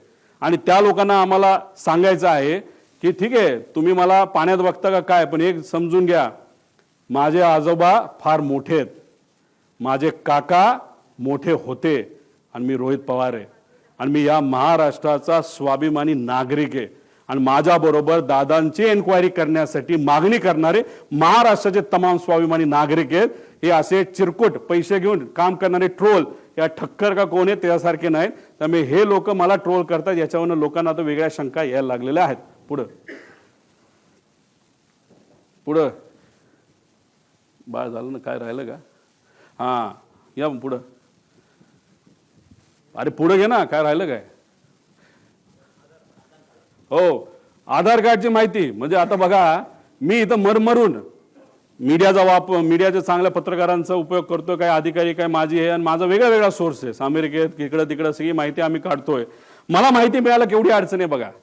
पण आता मी ज्या विमानाने ट्रॅव्हल केलं, ज्या सेलिब्रिटी बरोबर मी ट्रॅव्हल केलं, त्या विमानात ट्रॅव्हल करताना जी इन्फॉर्मेशन, जे आमचे डॉक्युमेंटेशन प्रूफ हे एअरपोर्ट अथॉरिटीला आम्ही देत असतो विश्वासाने की हा आमचे प्रूफ आहे, हो आम्हीच ते आहोत, हे आम्ही विश्वासाने तिथं देत असतो. ती सगळी माहिती या ट्रोलरला दिली जाते. मग एअरपोर्ट अथॉरिटीचं असं कोण आहे का एअरपोर्ट अथॉरिटीचे लोक ट्रोलरला माझ्याबद्दलची माहिती देण्यासाठी तिथं करतात? सगळी माहिती, फक्त माझी नाही, त्या सेलिब्रिटी क्रिकेटरची सुद्धा माहिती दिली. अरे लाजबीज वाटते का नाही? मग आम्ही कष्ट करून माहिती काढतो आणि या ट्रोलरला फुकटात माहिती तिथं जर मिळत असेल तर याच्या मागे वेगळी अजून शक्ती आहे का, असा सुद्धा प्रश्न इथं निर्माण झाल्याशिवाय राहत नाही. आणि मग हे एअरपोर्ट अथॉरिटी असू शकतं, VSR असू शकतं, काय म्हणजे आम्ही इथं वेगळी इन्फॉर्मेशन मागतोय आणि आमच्या ट्रोलरला कुणीतरी ऑथेंटिक आणि सिक्रेट इन्फॉर्मेशन हे ट्रोलरला, ते सुद्धा भाजपच्या ट्रोलरला दिली जाते. याच्यावरून शंका 100% आता आमच्या मनामध्ये त्या ठिकाणी निर्माण व्हायला लागली. पुढे आता हु इज श्वेता सिंग याचा थोडासा अभ्यास करावा. थोडक्यात तुम्हाला सांगतो, या आपल्या महाराष्ट्राच्या सुनबाई होत्या, आता नाही आहेत, त्या DGCA मध्ये काम करतात. फार मोठ्या फॅमिलीमध्ये त्यांचं लग्न झालं होतं आणि आज जो सत्तेत पक्ष आहे मोठा त्याच्या निगडीत असणारी हे कुटुंब होतं. त्या कुटुंबामध्ये फार भावनिक गोष्ट झाली, ती कधीच आपण विचार करू शकत नाही, याचा अंदाज तुम्हाला आहे. आणि ह्या आज त्या DGCA मध्ये बसून त्यांच्या कॉन्टॅक्टचा वापर करून हे फार मोठ्या प्रमाणात तिथे एक रॅकेट चालवतात. आणि त्या ज्या मगाच्या अपूर्वाचं नाव घेतलं त्या एअर इंडिया आपलं जेटमध्ये होत्या, या सुद्धा जेटमध्ये होत्या आणि ह्यांनीच त्यांना त्या समितीमध्ये टाकलंय असं आमचं मत आहे. यांचा रिसर्च, तुम्ही जर रिसर्चवाले पत्रकार असाल तर त्या करा, पण आमच्या या इन्व्हेस्टिगेशनमध्ये नाही तर हे इन्व्हेस्टिगेशन चालू असताना श्वेता सिंगला तिथं ठेवू नका अशी आमची जाब मागणी आहे. कारण या वेल कनेक्टेड आहेत आणि ह्यांचा संपर्क फार वरच्या लेवलला पोहोचलेला आहे. त्यामुळे या व्यक्तीला त्या DGCA मध्ये न ठेवणं हे महत्वाचे. आणि चौकशी समितीबद्दल मी तुम्हाला काय गोष्टी सांगितलं आणि CBIची चौकशी केली जाते, CID आहे, पण CIDचा रिपोर्ट कुठे आहे? CID आतापर्यंत काय केलं, कुठला CCTV घेतला, हे रिपोर्ट येणं महत्वाचं आहे. सांगा ना तुम्ही लोकांना, पब्लिकला येऊन आतापर्यंत आम्ही हे केलं ते केलं, आणि त्या पद्धतीने माहिती लोकांपर्यंत यायला काय हरकत आहे? CBIची मागणी करत असतील तर त्याचा अर्थ दिल्लीकडे त्यांनी त्या ठिकाणी बघितलं असावं. दिल्ली आता CBI आणि बाकी एजन्सीला घेतलं तर हे होऊ शकतं. आता ह्याच्यामध्ये बाकी आहेत. आता भारताकडे सरकारी विमान आहे 2004चं, हे 10चं होतं पडलेलं, 4चं सायटेशन XLS. आता हे विमान असून बंद पडले, वापरत नाहीत. आणि याचे 2 जे पायलट आहेत ते नुसते निवांत बसून असतात. आणि अजितदादांच्या बुकिंगमध्ये जो ग्रुप मी तुम्हाला सांगितलं ॲरोचा, त्याच्यामध्ये सुद्धा हे पायलट आहेत, सरकारी पायलट आहेत पगारावर, हे सुद्धा त्या ग्रुपवर आहेत. पूर्वी एक पायलट होते ते रिटायर झालेत, त्यांचं नाव मला आठवत नाही, काय रे नाव काय असेल, ते स्वतः कर्वे म्हणून होते, स्वतः तिथं जायचे. समजा CM चाललेत, DCM चाललेत, मंत्री चाललेत, कर्वे साहेब स्वतः जायचे, सगळं चेक तिथं करायचे. पण हे महाशय नुसते ग्रुपमध्ये दोघं पदं घेतलीत, मोठा पगार त्यांना चालू आहे, पण एकदा सुद्धा ते साईटवर त्या ठिकाणी जात नाही चेक करायला की विमान नीट आहे का नाही. तर हे कोण अधिकारी 2, ते शर्मा आणि अजून कोणतरी जे महाराष्ट्र सरकारमध्ये काम करतात, त्यांची माहिती काढणं त्या ठिकाणी महत्वाचं आहे असं आमचं मत आहे. आणि ॲरो नावाची कंपनी ज्याने त्या पवार जो होता त्याला जे सांगितलं होतं वेदर इज ऑल ओके, त्याचं तुम्ही केलं काय? ॲरो कंपनीचा धंदा चालू आहे, विमानाचा धंदा चालू आहे, VSRचा धंदा चालू आहे. मग दादांच्या बाबतीत जे काय सांत्वन, जे काय दुःख आहे, हे फक्त राजकीय भूमिका आहे का? आम्ही इथं हळहळ करतोय पण बाकी सगळ्या गोष्टी चालू आहेत. मग जे चाललंय ते सुपरफिशियल आहे का, दाखवण्यासाठी आहे का, त्यात राजकारण आहे का, असा प्रश्न आता आम्हाला निर्माण व्हायला लागलाय.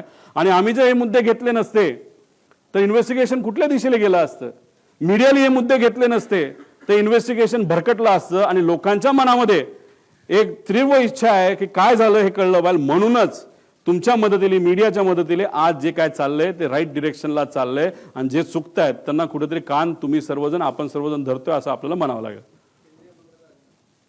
हा, आणि हे जे मी बोललो लग्न हे ते जे काय आहे, तर ते जे केंद्रीय मंत्री आहेत जे एव्हिएशनचे, आतापर्यंत तुमच्याकडनं प्रायमरी रिपोर्ट तिथं आला नाही. आणि रोहित सिंगच्या लग्नामध्ये तुमचेच जर प्रमुख नेते रोहित सिंग जो VSRचा मालक आहे त्याच्या लग्नाला 1.5-2 वर्षापूर्वी जात असतील तर मग आम्ही कशी अपेक्षा करू की तुम्ही ट्रान्सपरंटली ह्याच्यामध्ये इन्व्हेस्टिगेशन कराल? आणि असं जर तुम्ही सरळ सरळ स्टेटमेंट देत असाल की VSR कंपनीची काय चूक नाही, तर मग आमची पहिली मागणी असेल की हे इन्व्हेस्टिगेशन होऊस तर हे जे मंत्री आहेत TDPचे त्यांना वेगळी जबाबदारी द्यावी. पण या जबाबदारीवरनं, म्हणजे या पदावरनं त्यांना त्या ठिकाणी लगेचच्या लगेच काढण्यात यावं अशी आमची त्याच्यामध्ये मागणी आहे. कारण की ह्याच्यामध्ये बरेच काही गोष्टी लिंकिंग त्यांचा असल्यामुळे इन्व्हेस्टिगेशन हे नीट होऊ शकत नाही अशी आमची भूमिका आहे. या मंत्र्यांची ह्याच्यामध्ये चूक आहे, नाही तर कुठे इन्व्हॉल्ड असेल असं आम्ही म्हणत नाही या घातपातात. पण VSRला तुम्ही वाचवत आहात असं कुठंतरी एक चित्र आता या ठिकाणी निर्माण झालेलं आहे. पुढे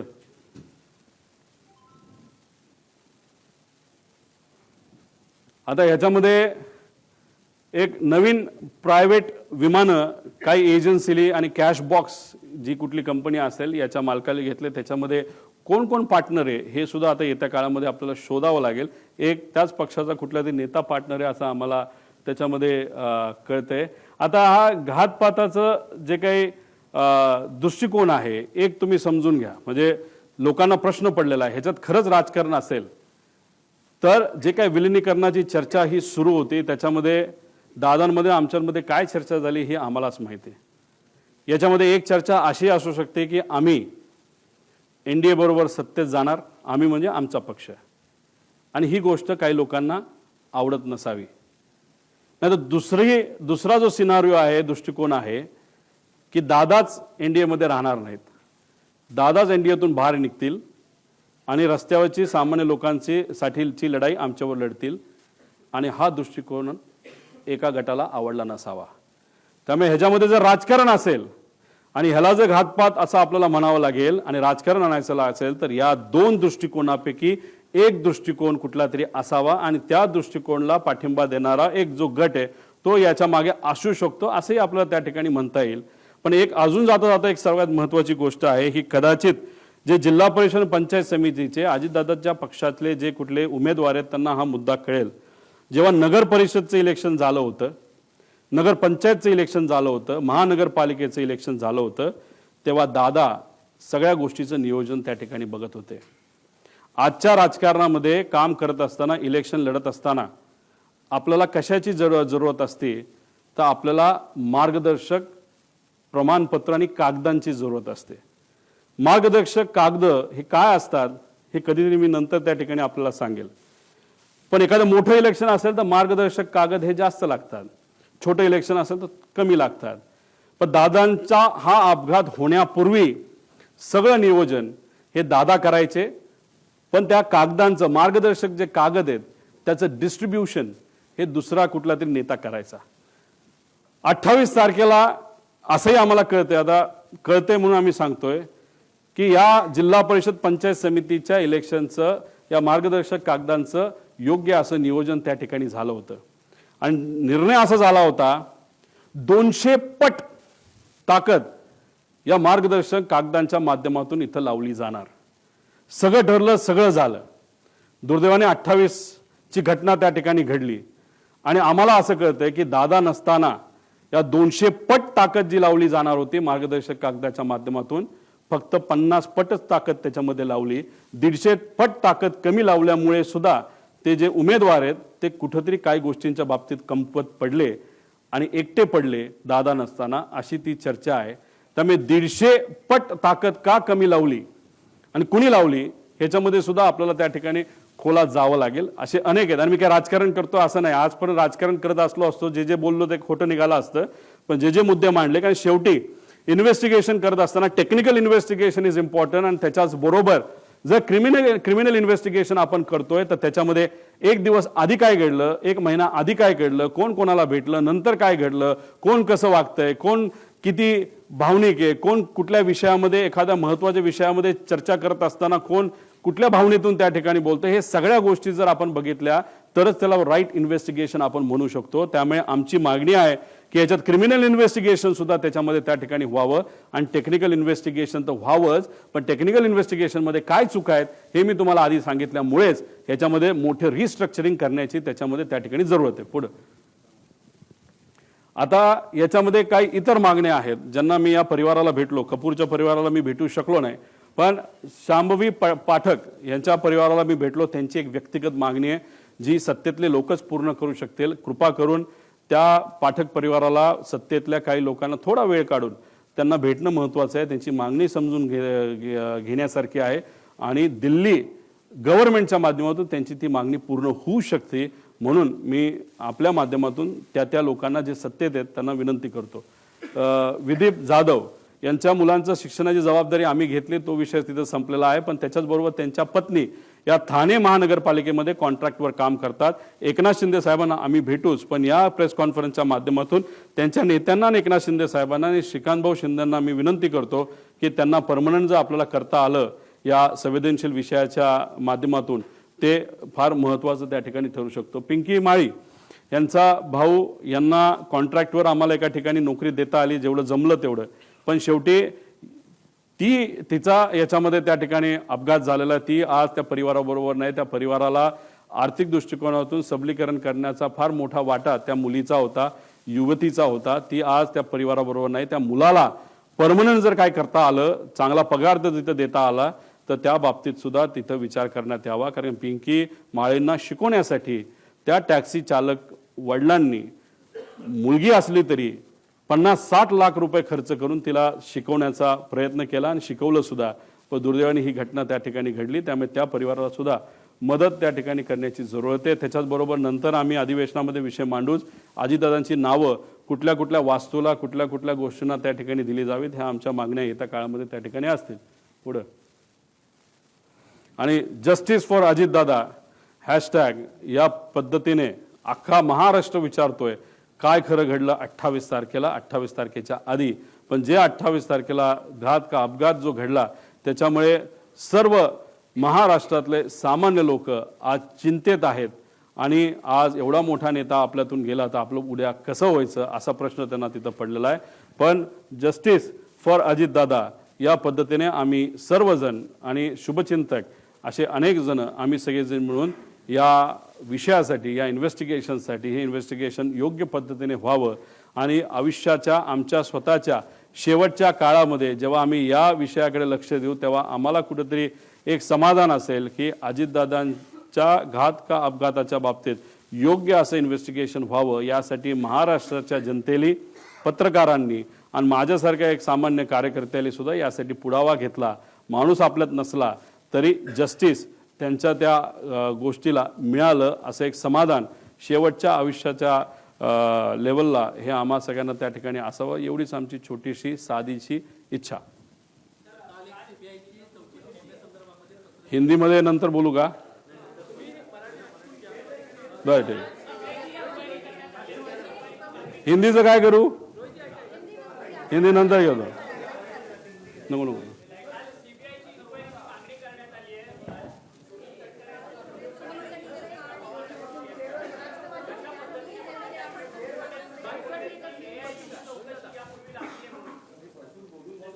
हे बघा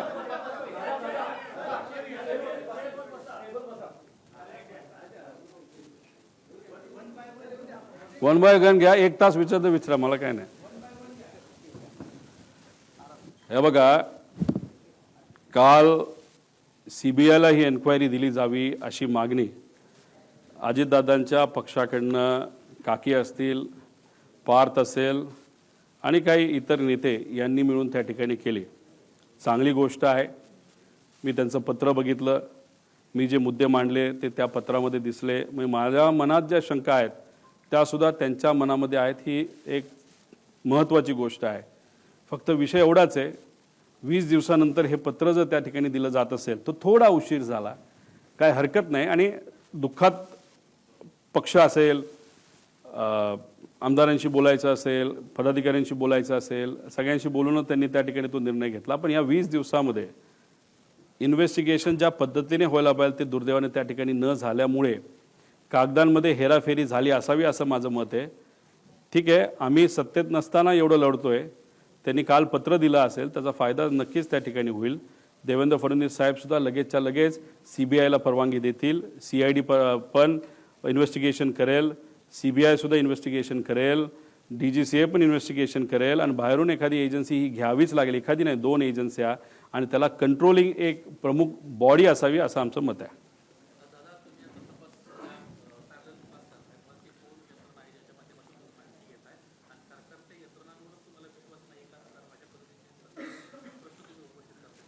काल ज्या रिपोर्टचा तुम्ही उल्लेख मगाशी केला की तो DGCA कडनं तिथं आला होता त्याच्या मॉडेल विमानाच्या मॉडेलमध्ये चूक झाली आहे. त्याच्याच बरोबर विमान रजिस्ट्रेशनमध्ये चूक झालेली आहे. मग त्या एजन्सीकडनं तपास हा योग्य पद्धतीने तो सुद्धा टेक्निकली होईल हे कसं आपण मानू शकतो.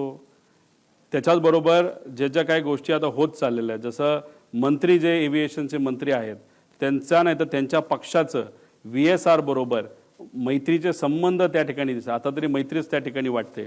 मग अशा पद्धतीने आपल्याला न्याय मिळणार आहे का इन्व्हेस्टिगेशनबद्दल? आणि ज्या पद्धतीने इन्व्हेस्टिगेशन चालली म्हणजे CIDचा अजून पण रिपोर्ट आला नाही.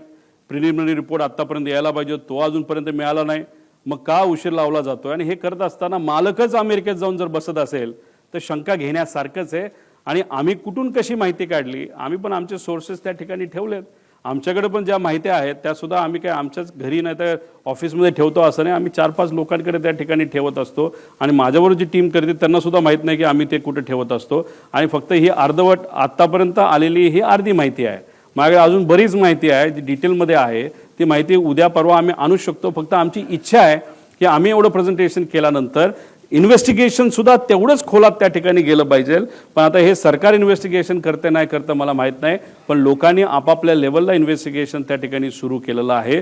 त्याच्याचबरोबर काही तज्ज्ञांनी सुरू केलेलं, मराठी मीडियाली सुद्धा आणि हिंदी मीडियाली सुद्धा याच्यामध्ये खूप मनापासून लक्ष घातलेलं आहे. त्यांचे सुद्धा मी आभार व्यक्त करतो.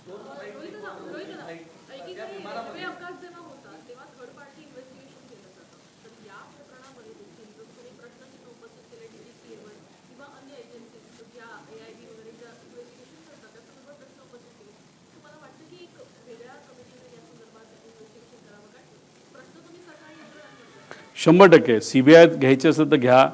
CID घेतलीच आहे, ती ठीक आहे. त्याच्याबरोबर DGCAची आहे, त्यांची इंटरनल इन्व्हेस्टिगेशन एजन्सी, हरकत नाही. पण भारताच्या बाहेरच्या 2 एजन्स्या तुम्ही घ्याव्यात आणि ह्या सगळ्या एजन्सीला रिपोर्ट करण्यासाठी, नाही तर रिपोर्ट ज्यांना केलं पाहिजे त्याला एक कमिटी फॉर्म करा. त्या कमिटीमध्ये मी जसं सांगितलं, महाराष्ट्रात विरोधी पक्ष नेता नाही तर त्यांचा घेता आला असता, पण देशाचे विरोधी पक्ष नेता तुम्ही घ्या. त्याच्याचबरोबर काही माजी चांगले अधिकारी तुम्ही घ्या, माजी जजेस तुम्ही घ्या, अजितदादांच्या पक्षातले काही लोकांना तुम्ही घ्या आणि काही चांगले तज्ज्ञ त्याच्यामध्ये तुम्ही घ्या आणि ह्या कमिटीला हा रिपोर्ट सादर केला पाहिजे. कमिटीच्या मनामध्ये जे प्रश्न आहेत ते त्या एजन्सीला पण विचारण्याची संधी त्या ठिकाणी दिली गेली पाहिजे. त्यामुळे अशा पद्धतीने पारदर्शक हा तपास व्हावा अशी आमची त्याच्यामध्ये मागणी. पण आज ते होताना दुर्दैवाने त्या ठिकाणी दिसत नाही. VSRला पाठबळ दिलं जातं. जर खरंच तुमच्याकडे सत्ता आहे ना, त्या सत्तेचा वापर करून VSRला आत्ताच्या आत्ता कुलूप लावण्याची धमक अजितदादा आज असते आणि त्यांच्या परिवारामध्ये नाही तर त्यांच्या कुटुंब, त्यांच्या राष्ट्रवादी परिवारामध्ये जर एखादी अशी घटना घडली असते, दादा जर आज असले असते, दादा म्हणले असते राजकारण बाजूला, आत्ताच्या आत्ता ही VSR बंद करा, ही दादाची धमक होती. ती धमक मात्र आज सत्तेत असणाऱ्या लोकांकडनं दिसावी अशी लोकांची आणि आमची अपेक्षा आहे.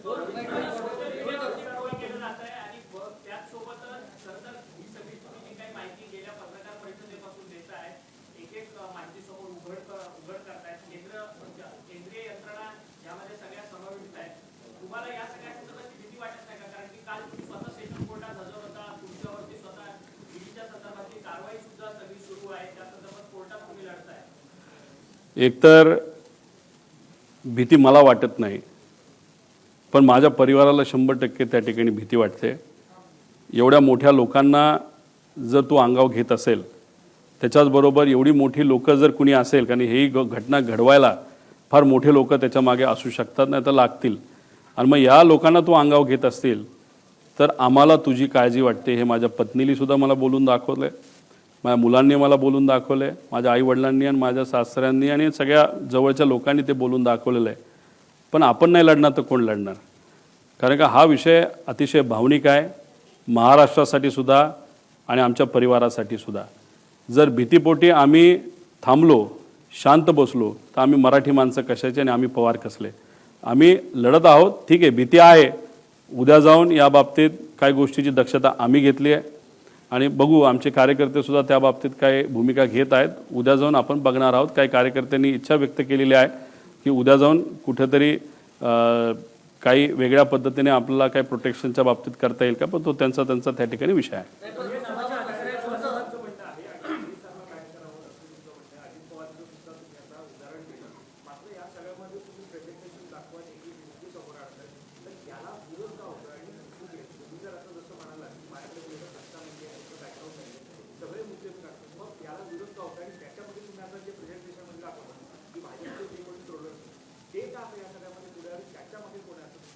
नाही, कोण आहे नाही आहे माहीत नाही, पण एक आहे, का मला विरोध करतात ह्याला मला सांगता येणार नाही, पण माझा विरोध करतायत, मला ट्रोल करतायत, याच्यामुळे मात्र शंका आता वाढायला लागलेली आहे. त्यामुळे शंका नक्कीच वाढत चाललेली आहे. त्यामुळे जर मोठ्या नेत्यांना माहीत नसेल त्यांचे ट्रोलर अशा पद्धतीचे पराक्रम करतायत, डोकं न वापरता का आदेशाने मला माहीत नाही, त्यांना जरा खाली आदेश त्या ठिकाणी दिले पाहिजे. कारण ट्रोल करून फालतू काहीतरी करतायत. तू कशाला विमानाला गेला होता? थोडी मला माहीत होतं की ते विमान कसं आहे आणि ते विमान चालवायला आलं असतं तर मीच उडवत गेलो असतो ना. त्यामुळे असले फालतू काहीतरी विषय म्हणजे बिना मेंदूचे हे सगळे ट्रोलर आहेत. पण ते आज एका मोठ्या पक्षाचे ट्रोलर आहेत, ऑफिशियल ट्रोलर आहेत. आणि त्याच्याचबरोबर त्या व्यक्तीने 2 दिवसाच्या आधी एक अशी ट्विट केली होती जे मला कळालं, ती 2 जणांकडे आहे, ते मला देत नाहीत पण ते देतील, की त्याच्यामध्ये त्यांनी दिलं की 2 दिवसामध्ये एक फार मोठा भूकंप या महाराष्ट्रामध्ये राजकीय दृष्टिकोनातून होईल, अशी काहीतरी त्या ठक्कर नावाचा का कोण येतो त्याची ती ट्विट होती. खरंच मग काय ना काहीतरी शंका मनामध्ये आल्याशिवाय राहत नाहीत.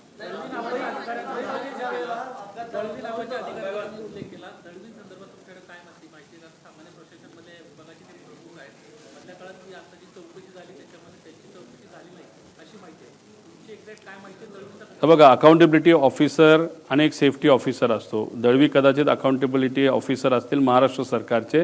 महाराष्ट्राकडे जी कुठली विमानं नाही ते हेलिकॉप्टर असतील त्या NOCPचे, म्हणजे ते NOCPचं लायसन्स असतं. आणि मिश्रा हे सेफ्टी ऑफिसर असतील. विषय एवढाच आहे की पूर्वीचे जे कर्णिक नावाचे अधिकारी होते ते स्वतः VIP मुवमेंट जेव्हा व्हायचं ते विमान बघण्यासाठी, टेक्निकल काय गोष्टी आहेत ते बघण्यासाठी ते स्वतः तिथं जायचे. पण हे दोन महाशय दळवी आणि ते जे कुठले दुसरे मिश्रा म्हणून आहेत हे ऑफिसमध्येच बसून राहतात. तो जो ॲरोचा आणि दुसऱ्या कंपनीचा जो ग्रुप आहे त्या ग्रुपवर हे आहेत आणि त्या ग्रुपवर तो पवार नावाचा जो कोणी हँडलर आहे ॲरोचा तो जर टाकत असेल की विजिबिलिटी ओके, तर या दोन महाशयांची जबाबदारी होती बाबांनो चेक करायची, ATCला फोन करायची, अरे VIP ट्रॅव्हल करणारे खरंच विजिबिलिटी आहे का नाही आहे, हे मात्र झोपले राहिले. मग तुम्ही पदावर असाल, तुम्ही सरकारचा या लोकांच्या कष्टाचा टॅक्सचा पैसा घेऊन तुमचं घर चालवत असाल, तर या विषयासाठी तुम्ही सुद्धा जबाबदार आहेत. त्यामुळे त्यांना सुद्धा जबाबदार धरलं पाहिजे, ॲरोला जबाबदार धरलं पाहिजे, VSRला जबाबदार धरलं पाहिजे आणि जे काही सिंग वगैरे हे जे काही नावं मी सांगितलेले त्या सगळ्यांना जबाबदार धरण्याची जरूरत आहे.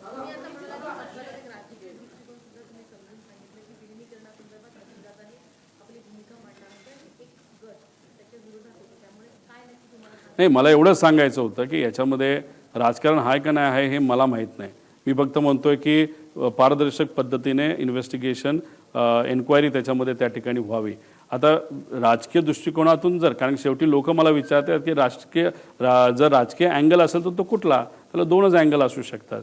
एक अँगल की NDA बरोबर आम्ही सर्वजण गेलो तो एक कुठला तरी गट दुखावणार आहे, आणि जर आम्ही NDA बरोबर न राहता दादाच NDAतून बाहेर आले आणि रस्त्याची लढाई लोकांबरोबर राहून ते लढले तर एक दुसरा गट त्याच्यामध्ये दुखावणार आहे. या दोन सिनारिओ नाहीतर या दोन संभावनापैकी एक कुठली तरी संभावना राजकीय दृष्टिकोनातून असू शकते असं माझं मत आहे.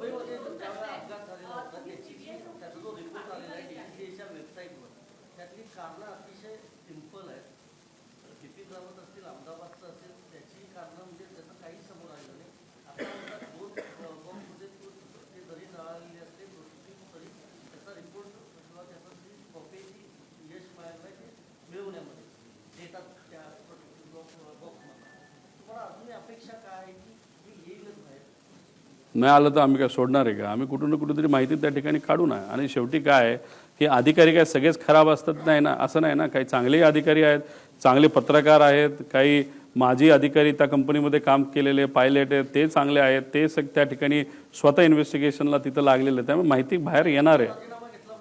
100% घेतला पाहिजे. का? कारण विषय एवढाच आहे, त्यांनी ह्याच्यामध्ये काय केलं असं मी म्हणणार नाही, पण VSRला पाठबळ देण्याचं नाही तर VSRला सेफ करण्याचं काम ते करतायत का असा प्रश्न मला पडतोय. कारण रोहित सिंगच्या लग्नामध्ये त्यांच्याच पक्षातला एक प्रमुख नेता हा लग्नाला त्या ठिकाणी गेला होता.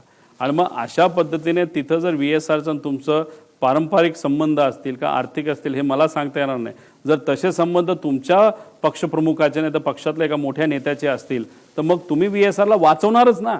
तुम्ही VSRला त्या इन्व्हेस्टरच्या अँगलनी वाचवणार, मैत्रीपोटी वाचवणार, कोणाचं अजून काय असेल नाही तर हे अधिकारी जे DGC सगळे अडचणीत येतील. कारण का VK सिंग काय बोलला असेल की तू आम्हाला अडचणीत आण, मी तुझं बघतो. म्हणजे त्याचा अर्थ काय की VK सिंगली ब्लॅकमेल केला असावा अधिकाऱ्यांना की तुमची सगळी मी चुका हे बाहेर काढतो, तुम्ही नोकरी राहणार नाही, माझं जे होईल ते होईल. त्यामुळे ह्याच्यामध्ये सगळेच लोक इन्वॉल्ड आहेत आणि हे सगळे इन्वॉल्ड असल्यामुळे हे इन्व्हेस्टिगेशन योग्य दिशेने जाऊ शकत नाही. त्यामुळे TDPकडे हे खातं एव्हिएशन आहे आणि त्यांचं कुठं ना कुठंतरी एक रिलेशन या VK सिंग बरोबर आहे. म्हणून असं आम्हाला वाटतं की त्यांनी तिथं राजीनामा नैतिक लेवलला घ्यावा, दुसरं कुठलंही पद घ्यावं पण या पदावरनं तरी ते निघावेत, या पदावर ते नसावेत आणि TDPचं कुणीच या पदावर नसावं असं आमच्या सगळ्यांची मागणी आहे.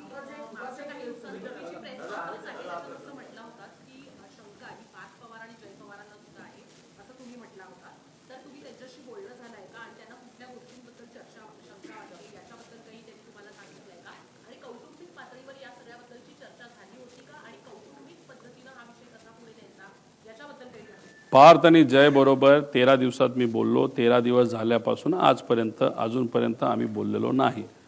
त्याच्याचबरोबर काकींबरोबर पण या बाबतीतली थोडी चर्चा झाली होती 13 दिवसामध्ये, की मला अशी शंका आहे, मी प्रेझेंटेशन करण्याचा विचार त्या ठिकाणी करतोय. पार्थबरोबर चर्चा झाली होती, पण त्यानंतर मी कोणाचंच काही परवानगी घेत नसतो. जे वाटतं ते त्या ठिकाणी मी मांडत असतो, त्यामुळे मी कोणाचीही परवानगी घेतली नाही. पण त्यांच्या कानावर नक्कीच ह्या गोष्टी असाव्यात आणि त्यांना पार्थ आणि मुलांना आणि काकी त्या मानसिकतेत नव्हते. ते फार मानसिक दृष्टिकोनातून डिस्टर्ब त्या ठिकाणी होत्या. मुलंही डिस्टर्ब तशी होतीच, पण पार्थला आणि जयला शंका नक्कीच आहे असं त्यांच्या हावभावातून आणि चर्चेतून मला जाणवतं.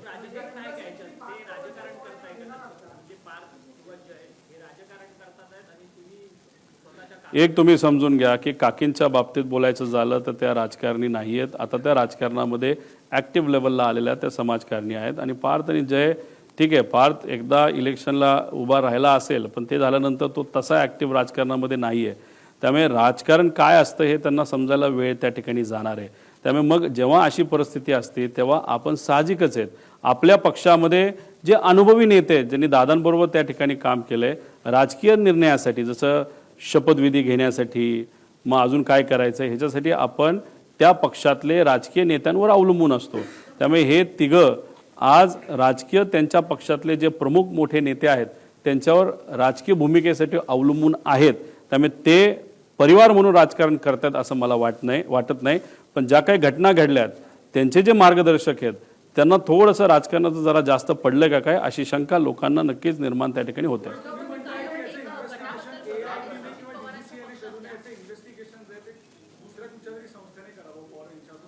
एक तर मी फ्रान्सची, खरं तर काल फ्रान्सचे प्राईम मिनिस्टर त्या ठिकाणी आले होते, तेव्हाच आम्ही हा मुद्दा घ्यायला होता. आधी घेतलाय आम्ही. फ्रान्सची एक चांगली एजन्सी आहे, युकेची एक चांगली एजन्सी आहे आणि अमेरिकेची एक चांगली एजन्सी. या 3 एजन्सीकडनं आपल्याला हे इन्व्हेस्टिगेशन प्रॉपरली टेक्निकल लेवलला आणि सायंटिफिक लेवलला हे आपल्याला करता येईल.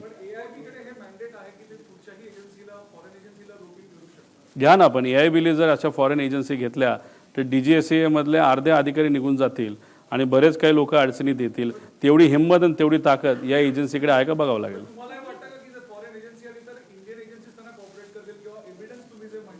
नाही, कॉपरेट नाही केलं तर त्या एजन्सी हे तरी सांगतील हे कॉपरेट करत नाहीत, बस तेवढं काफी आहे. आमचं हेच म्हणणं आहे कॉपरेट होणार नाही आणि त्या एजन्सी आल्यानंतर हेच सिद्ध होईल की हे कॉपरेट करत नाहीत आणि करणार नाहीत.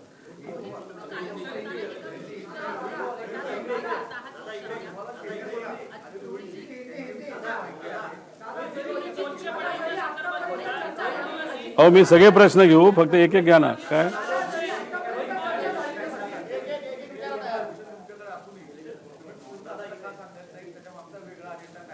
नाही, मी पूर्णपणे ही इन्फॉर्मेशन का देत नाही, कुठले नेते आले होते यांची नावं आहेत, काही लोकांचे फोटो आहेत, कारण मला याच्यात राजकारण आणायचं नाही.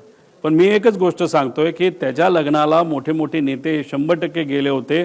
जर रोहित सिंग जो VSRचा मालक आहे आणि जो अतिशय चुकीच्या पद्धतीने विमान चालवायचा, बऱ्याच त्याच्यावर इलिगॅलिटीज आहे, अशा व्यक्तीच्या लग्नात जर तुम्ही जात असाल तर कुठं ना कुठेतरी तुमचे व्यक्तिगत पारंपरिक नाही तर व्यावहारिक काय ना काहीतरी रिलेशन त्याच्यामध्ये असावं. आणि मग ते कोण आहेत नेते ते खरं खोटं म्हणजे गेले होते हे खरं आहे, पण त्यांचे संबंध काय हे मला माहीत नसल्यामुळे मी कोणाची नावं त्याच्यामध्ये घेत नाही.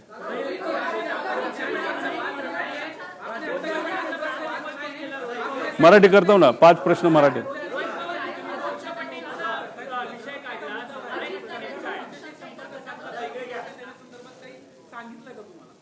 मला सुरक्षा कोण देणार? मला जास्तीत जास्त सुरक्षा माझे कार्यकर्ते देतील. माझी पर्सनल जी कुठली सिक्युरिटी असेल ती सुरक्षा त्या ठिकाणी देऊ शकते. आता त्याच्या व्यतिरिक्त जर सरकारला असं वाटलं की नाही सिक्युरिटी ही दिली गेली बाहेर, आता तो कार्यकर्त्यांच्या इच्छेचा आणि सरकारचा त्याच्यामध्ये त्या ठिकाणी विषय आहे. पण नक्कीच मी फार मोठी रिस्क या पत्रकार परिषदेच्या माध्यमातून गेल्या आणि आता घेतोय याची जाणीव मला सुद्धा आहे, माझ्या परिवाराला सुद्धा आहे. पण शेवटी कोणातरी या विषयासाठी लढावं लागेल.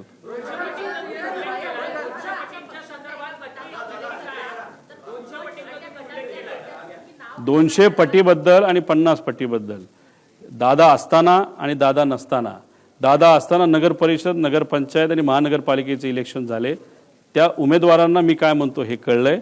आज दादा नसताना 50 पटीचं हे जिल्हा परिषद पंचायत समितीच्या उमेदवाराला कळलेलं आहे. त्यामुळे त्यांच्यात काय चर्चा आहे ही फक्त मी बोलून दाखवली. आणि हा विषय मला जो सांगण्यात आला, इथून 150 किलोमीटरवर एक कुठला तरी मतदारसंघ असावा, चांगला मतदारसंघ आहे, अशा एका जबाबदार आमदाराकडनंच हा विषय त्या ठिकाणी माझ्यापर्यंत आलेला आहे. मार्गदर्शक कागदाचा गैरव्यवहार होऊ शकतो. आता ते कागद काय आहेत हे आपल्याला पण शोधावं लागेल.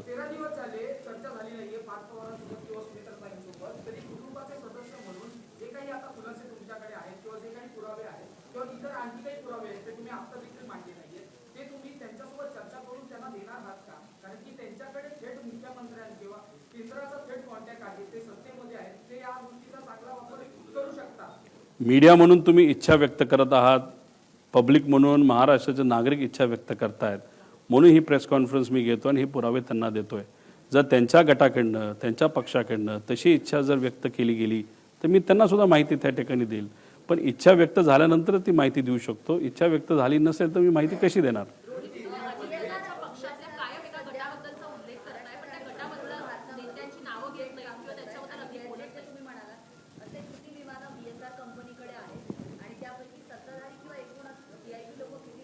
VSR व्हेंचर्स आणि VSR कॉर्पोरेशन नावाच्या 2 कंपन्या त्याच्यात 27 विमानं आहेत. 27 विमानापैकी आपले जे सगळे नेते बऱ्यापैकी विमानं त्याच्यामध्ये वापरतात.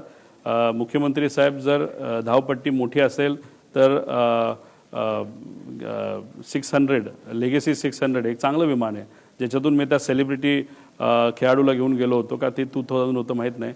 आणि एकनाथ शिंदे साहेब सुद्धा प्रिफर करतात छोटं नको मोठं विमान द्या, पण दादांना काटकसर करायची सवय.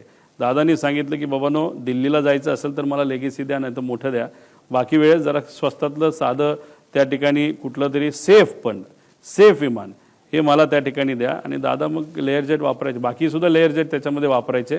पण दुर्दैवाने ही घटना दादांच्या बाबतीतच त्या ठिकाणी झाली.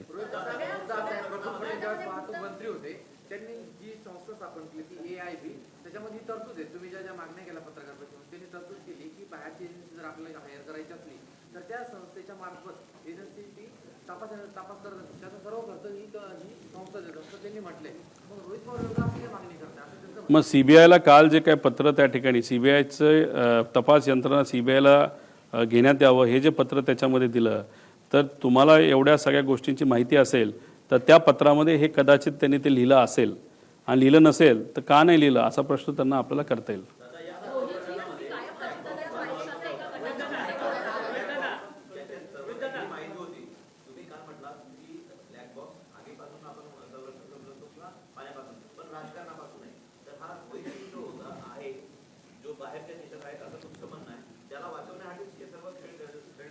असं दिसतंय. रोहित सिंग, VK सिंग, VSR ही कंपनी, आणि VSR या कंपनीमध्ये 250 कोटीची इन्व्हेस्टमेंट ज्या लोकांनी केली त्या सगळ्या लोकांना वाचवण्याचा प्रयत्न सरकारकडे केला जातोय. म्हणून हे इन्व्हेस्टिगेशन हे योग्य डिरेक्शनली चाललेलं नाही, योग्य दिशेने चाललेलं नाही. याच्यामध्ये बऱ्यापैकी कागदाचा मॅनिप्युलेशन, नाहीतर कागद हे बदलले जातील, तर डॉक्युमेंटेशन बदललं जाईल असं आम्हाला भीती वाटते.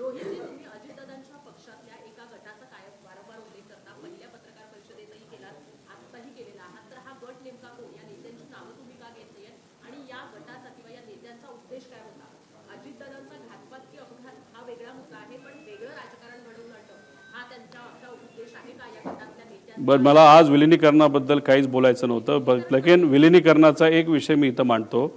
जर हे 2 पक्ष एकत्र आले असते आणि दादांची इच्छा अशी होती की हे पक्ष एकत्रित यावे भावनिक दृष्टिकोनातून, आणि जर ते एकत्र आले असते, विलिनीकरण झालं असतं, तर महाराष्ट्राचा प्रदेश अध्यक्ष हे डॉक्टर अमोल कोल्हे झाले असते.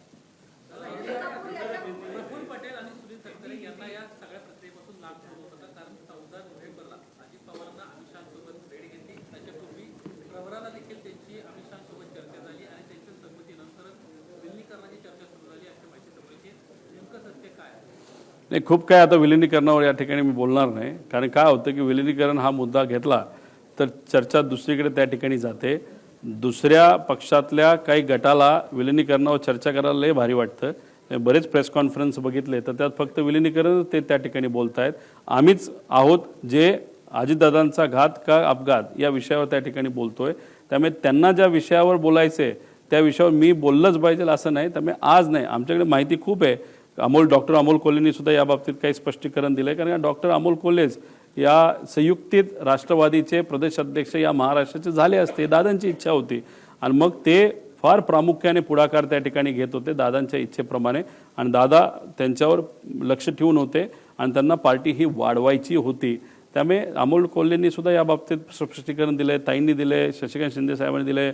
ज्यांच्या घरी या बैठका व्हायच्या 13 बैठका झालेल्या आहेत. CCTV कॅमेरा कुठून घ्यायचा हे तुम्हाला त्या ठिकाणी माहिती आहे. तुम्ही ट्रॅफिकचा घ्या, नाहीतर मंत्री लोढा साहेबांच्या घराच्या समोरचा घ्या, तिथं दादा तुम्हाला 13 वेळा वेगवेगळ्या गाडीमध्ये, पण घर एक जयंत पाटील साहेबांचंच आणि जयंत पाटील साहेबांनी सुद्धा यात स्पष्टीकरण दिलेलं आहे. अजितदादांचे निवडणुकीमध्ये कोणाशी वाद झालेले का, खास करून त्यांच्या पक्षातल्या नेत्यांमध्ये त्यांचे काही वाद वगैरे झालेले का, तुम्हाला काय माहिती आहे? काही आमदारांशी तुम्ही बोललात तर ते तुम्हाला नक्कीच सांगतील, पण आमदारांशी बोलताना सुनेत्रा वहिनी काकी या राष्ट्रीय अध्यक्ष व्हाव्यात यासाठी सगळ्याच आमदारांनी सह्या केल्यात असं नाही, 35 आमदारांनी सह्या केल्यात असं आम्हाला कळतंय. ते 35 आमदार कोण, त्यांच्यातले एखाद्याला तरी विचारलं तर ते स्पष्टपणे तुम्हाला काय गोष्टी सांगतील. आणि सर्वच पदाधिकाऱ्यांनी सह्या केल्यात असं नाही, ठराविक मेजॉरिटी पदाधिकाऱ्यांनी सुनेत्रा काकींसाठी सह्या केल्यात. ज्यांनी सह्या केल्यात त्यांना तुम्ही विचारा, ज्यांनी सह्या केल्याच नाहीत त्या का नाही केल्या, कोणते आमदार आणि कोणते पदाधिकारी, हे खरं संशोधनाचा विषय आहे. नाही, तो पक्ष वेगळा आहे, त्या पक्षाबद्दल जास्त बोललं नाही पाहिजे असं मला वाटतं.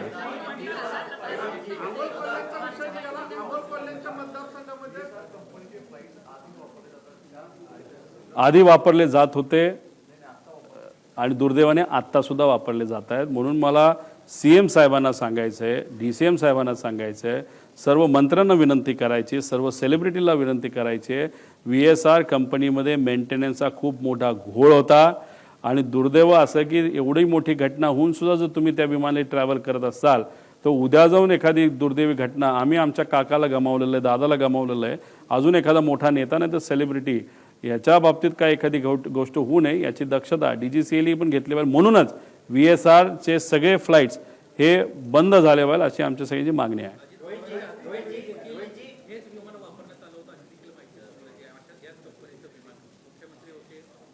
म्हणून बघा, आम्हाला राजकारण करायचं झालं असतं तर आम्ही विषयावर बोललो नसतो, पण आमचं मत आहे की सर्वच नेते, विरोधातले सुद्धा आणि सत्तेतले नाही तर विरोधातले, या सगळ्यांनी एक लक्षात घेतलं पाहिजे की VSR या कंपनीचे विमानं अतिशय फालतू आहेत, खराब पद्धतीने मेंटेन केलेले आहेत. फक्त त्यात काय असतं की VSR स्वतःचेच सगळे विमान ठेवतो असं नाही. समजा उद्या तुम्ही एखादं विमान घेतलं आणि तुम्हाला तुमच्या NOCPवर घ्यायचं नाही, पण तुम्हाला VSRच्या NOCPवर घ्यायचं आहे, तर तुम्ही स्वतः खर्च करून ते विमान घेऊ शकता आणि ते तुम्ही VSRकडे ठेवू शकता आणि VSRला जेव्हा केव्हा तुम्हाला पाहिजे तेव्हा ते वापरू शकता. अशा प्रकारची पण त्यांची हाय क्वालिटीची विमानं आहेत जी VSRच्या नावाली आहेत. मग ती दुसऱ्याला वापरली जातात का फक्त काही ठराविकच VIP लोक ती वापरतात? जर ठराविकच लोक ठराविक पद्धतीचं विमान जर वापरत असतील तर त्यांच्या जवळच्या लोकांचं ते तरी विमान असेल, स्वतःचं तरी विमान असेल, नाही तर काही वेगळं असू शकतं. जसं हैदराबादचा एक बिझनेसमन आहे जो TDP हा जो पक्ष आहे त्या राज्यामध्ये म्हणजे आंध्रामध्ये सत्तेत आहे, तो तिथला जो व्यावसायिक आहे त्याची 2 विमानं VSRच्या नावावर आहेत आणि ते कदाचित काही प्रमाणात TDPचे काही लोक वापरत असावेत अशी चर्चा आहे. शेवटचे मराठीचे 2 घेऊ, मग हिंदी घेऊ.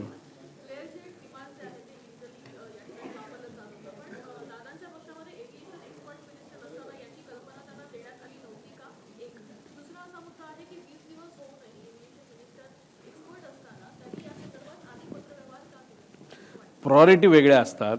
त्यांची प्रायोरिटी त्या नेत्यांची सत्ता स्थापन करणं, पदं मिळवणं आणि काही इतर गोष्टीमध्ये कदाचित ती प्रायोरिटी सगळ्या नेत्यांची, कदाचित ती राजकीय नेत्यांची ती प्रायोरिटी त्या ठिकाणी असते असं मला वाटतं.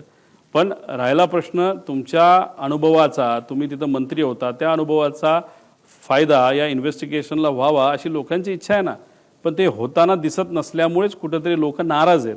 त्यामुळे त्यांचा अनुभवाचा वापर त्यांनी करावा. आणि तसंही 2009ला ही कंपनी फॉर्म झाली असली तरी 2014ला NOCPचं लायसन्स त्यांना मिळालं आहे. त्यावेळेस कोण मंत्री होतं, त्यांचा तो अनुभव होता. एवढं फटीचर कंपनी रजिस्टर आणि त्याला NOCP जर मिळत असेल, तो सुद्धा हा एक कुठला तरी एजंट होता. कोण? हा VK सिंग. या एजंटला एक कंपनी फॉर्म करणं, NOCP सारखं एक मोठा लायसन्स त्या काळामध्ये त्या ठिकाणी मिळणं आणि नंतर ते झाल्यानंतर त्यांनी B-200 नावाचं एक विमान घेणं आणि त्याच्यानंतर 2019 नंतर म्हणजे कोविडच्या काळामध्ये त्यांना भरारी मिळणं आणि इन्व्हेस्टमेंट वाढणं, ह्या वेगळ्या वेगळ्या शंका आपण नक्कीच या बाबतीत घेऊ शकतो. नाहीतर ह्याच्यात जे काही अधिकारी आहेत आणि जे कोणी जबाबदार आहेत त्या लोकांना शोधून काढून का अशा फर्टिलायझर कंपनीला जे डॉक्युमेंटेशन प्रॉपर करत नाही अशा कंपनीला कसं लायसन्स मिळालं, कशी विमानं त्यांनी भारताच्या बाहेरून आणले, कसे ते रजिस्टर करून दिले, असे अनेक प्रश्न निर्माण होतात.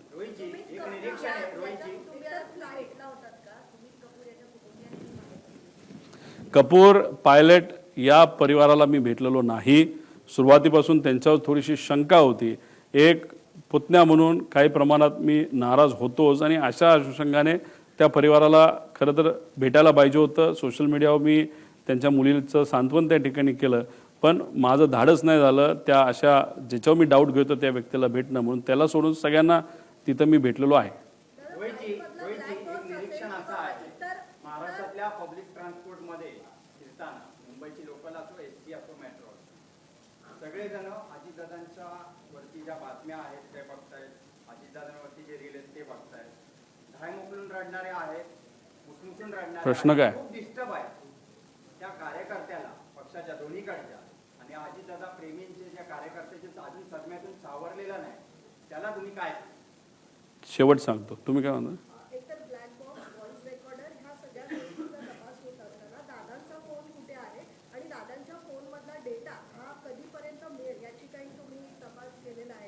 तो त्यांचा व्यक्तिगत डेटा आहे, व्यक्तिगत माहिती आहे. माझ्या अनुषंगाने त्यांच्या परिवाराकडे ते सर्व फोन असावेत.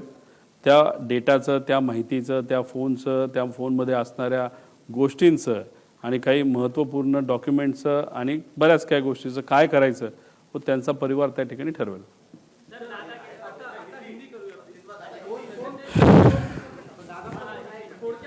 मग माहिती रिकवर होण्याच्या परिस्थितीमध्ये तो फोन आहे. 4 फोन आहेत, ते आहेत असं वाटतं.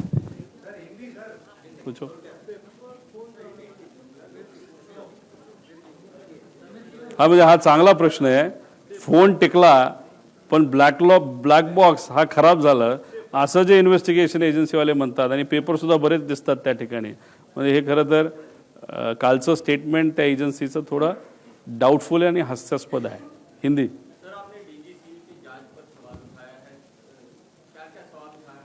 एक तो ये जो प्लेन रजिस्टर हुआ ये तो पुराना प्लेन है, यूएस से लाया गया है. बहुत सारे अलग अलग देशों से प्लेन लाया गया. ये लेयर जेट नाम का जो प्लेयर का ब्रांड है बम्बार्डियर कंपनी का, तो उसमें जो स्पेसिफिकेशंस होते हैं वो स्पेसिफिकेशंस अगर बाहर के देश में, अगर यूएस में तो अलग होते हैं, और इंडिया के जो DGCA होता है या जो भी अथॉरिटी है कंट्रोलिंग एजेंसी, उसके जो नॉर्म्स है वो अलग होते हैं. अगर वो नॉर्म के हिसाब से उस प्लेन में वो सिस्टम नहीं होगा या कुछ अलग, जैसे CVR के बारे में बोला कि जो विमान प्लेन में था 30 मिनट का था, लेकिन नॉर्म्स के हिसाब से 2 घंटे का चाहिए. अगर 30 मिनट का होते हुए भी अगर वो प्लेन रजिस्टर होता है तो ये सब जो प्लेन है इलीगली DGCA के अधिकारी को हाथ में लेते हुए ये रजिस्ट्रेशन हुआ है, ऐसे हम सबका कहना है. तो ये DGCA के कुछ अधिकारी इसमें वहाँ पे इन्वॉल्व है. श्वेता सिंह नाम की एक कोई लेडी है, वो पॉलिटिकली बहुत कनेक्टेड है, उनका भी इसमें कुछ ना कुछ तो रोल हो सकता है. इसलिए जो इन्वेस्टिगेशन टीम बनाई है 6 लोगों की, उसमें एक तो लेयर जेट का अनुभव न होने वाले लोग ज़्यादा है. कोई भी नहीं है जो इसका लेयर जेट का अनुभव है, सब जन ये DGCA के लोग हैं. अभी हम ऑब्जेक्शन DGCA पे ले रहे हैं क्योंकि जो मॉडल नंबर है, जो अभी इन्वेस्टिगेशन उनका जो भी इंफॉर्मेशन बाहर आ रहा है उसमें मॉडल नंबर ही उन्होंने गलत किया है. तो इस तरीके का अगर मॉडल नंबर पे ही अगर आप टेक्निकली गलत करते हो तो इन्वेस्टिगेशन कैसे आप अच्छे तरीके से कर सकते हो, ऐसे हम सबका कहना है. इसलिए बहुत सारे फ्लॉज है. और ये दूसरी बात, VSR नाम की ये जो कंपनी है उसके जो ओनर्स है VK सिंह और रोहित सिंह, इनको बहुत बड़े नेताओं का और बिजनेसमैन का सपोर्ट है. उनको सेफ रखने की कोशिश वहाँ पे की जा रही है VSR को. अगर ये इतना बड़ा एक्सीडेंट, बड़ा नेता वहाँ पे जाने के बाद, गुजर जाने के बाद भी अगर ये फ्लाइंग कर रहा है VSR, तो डेफिनेटली वहाँ पे किसी का तो सपोर्ट है. अभी रोहित सिंह की जब शादी हुई थी, जो हमको पता चला है 1.5 साल पहले या 2 साल पहले जयपुर में मैरियट ये जो होटल है उसमें उस वक्त सत्ता में बीजेपी के भी बहुत बड़े नेता वहाँ पे आए थे, कौन है कैसे नेताओं को मालूम है, उनके मन में होगा कि हम गए थे। और दूसरी बात टीडीपी ये जो पक्ष है उनके भी बहुत बड़े नेता वहाँ पे गए थे। अभी आज जो मिनिस्टर है एविएशन वो टीडीपी पक्ष के हैं। तो अभी अगर आपके संबंध थे रोहित सिंह के साथ जो वीएसआर का मालिक है, तो आप इन्वेस्टिगेशन प्रॉपरली कैसे करोगे, ऐसा प्रश्न हम सबको पड़ता है। अजीत पवार पार्टी के वरिष्ठ नेता हैं, आप उन पर भी पहले दिन से सवाल उठाए, क्या उन पर किसी को आपको शक है उन पर किसी पे कि जो इस घटना के पीछे हो सकता है? देखो ये घटना की गई है ऐसा तो डेफिनेटली शक है, कॉन्स्पिरेसी 100% है, ऐसे हम सबको वहाँ पे लगता है।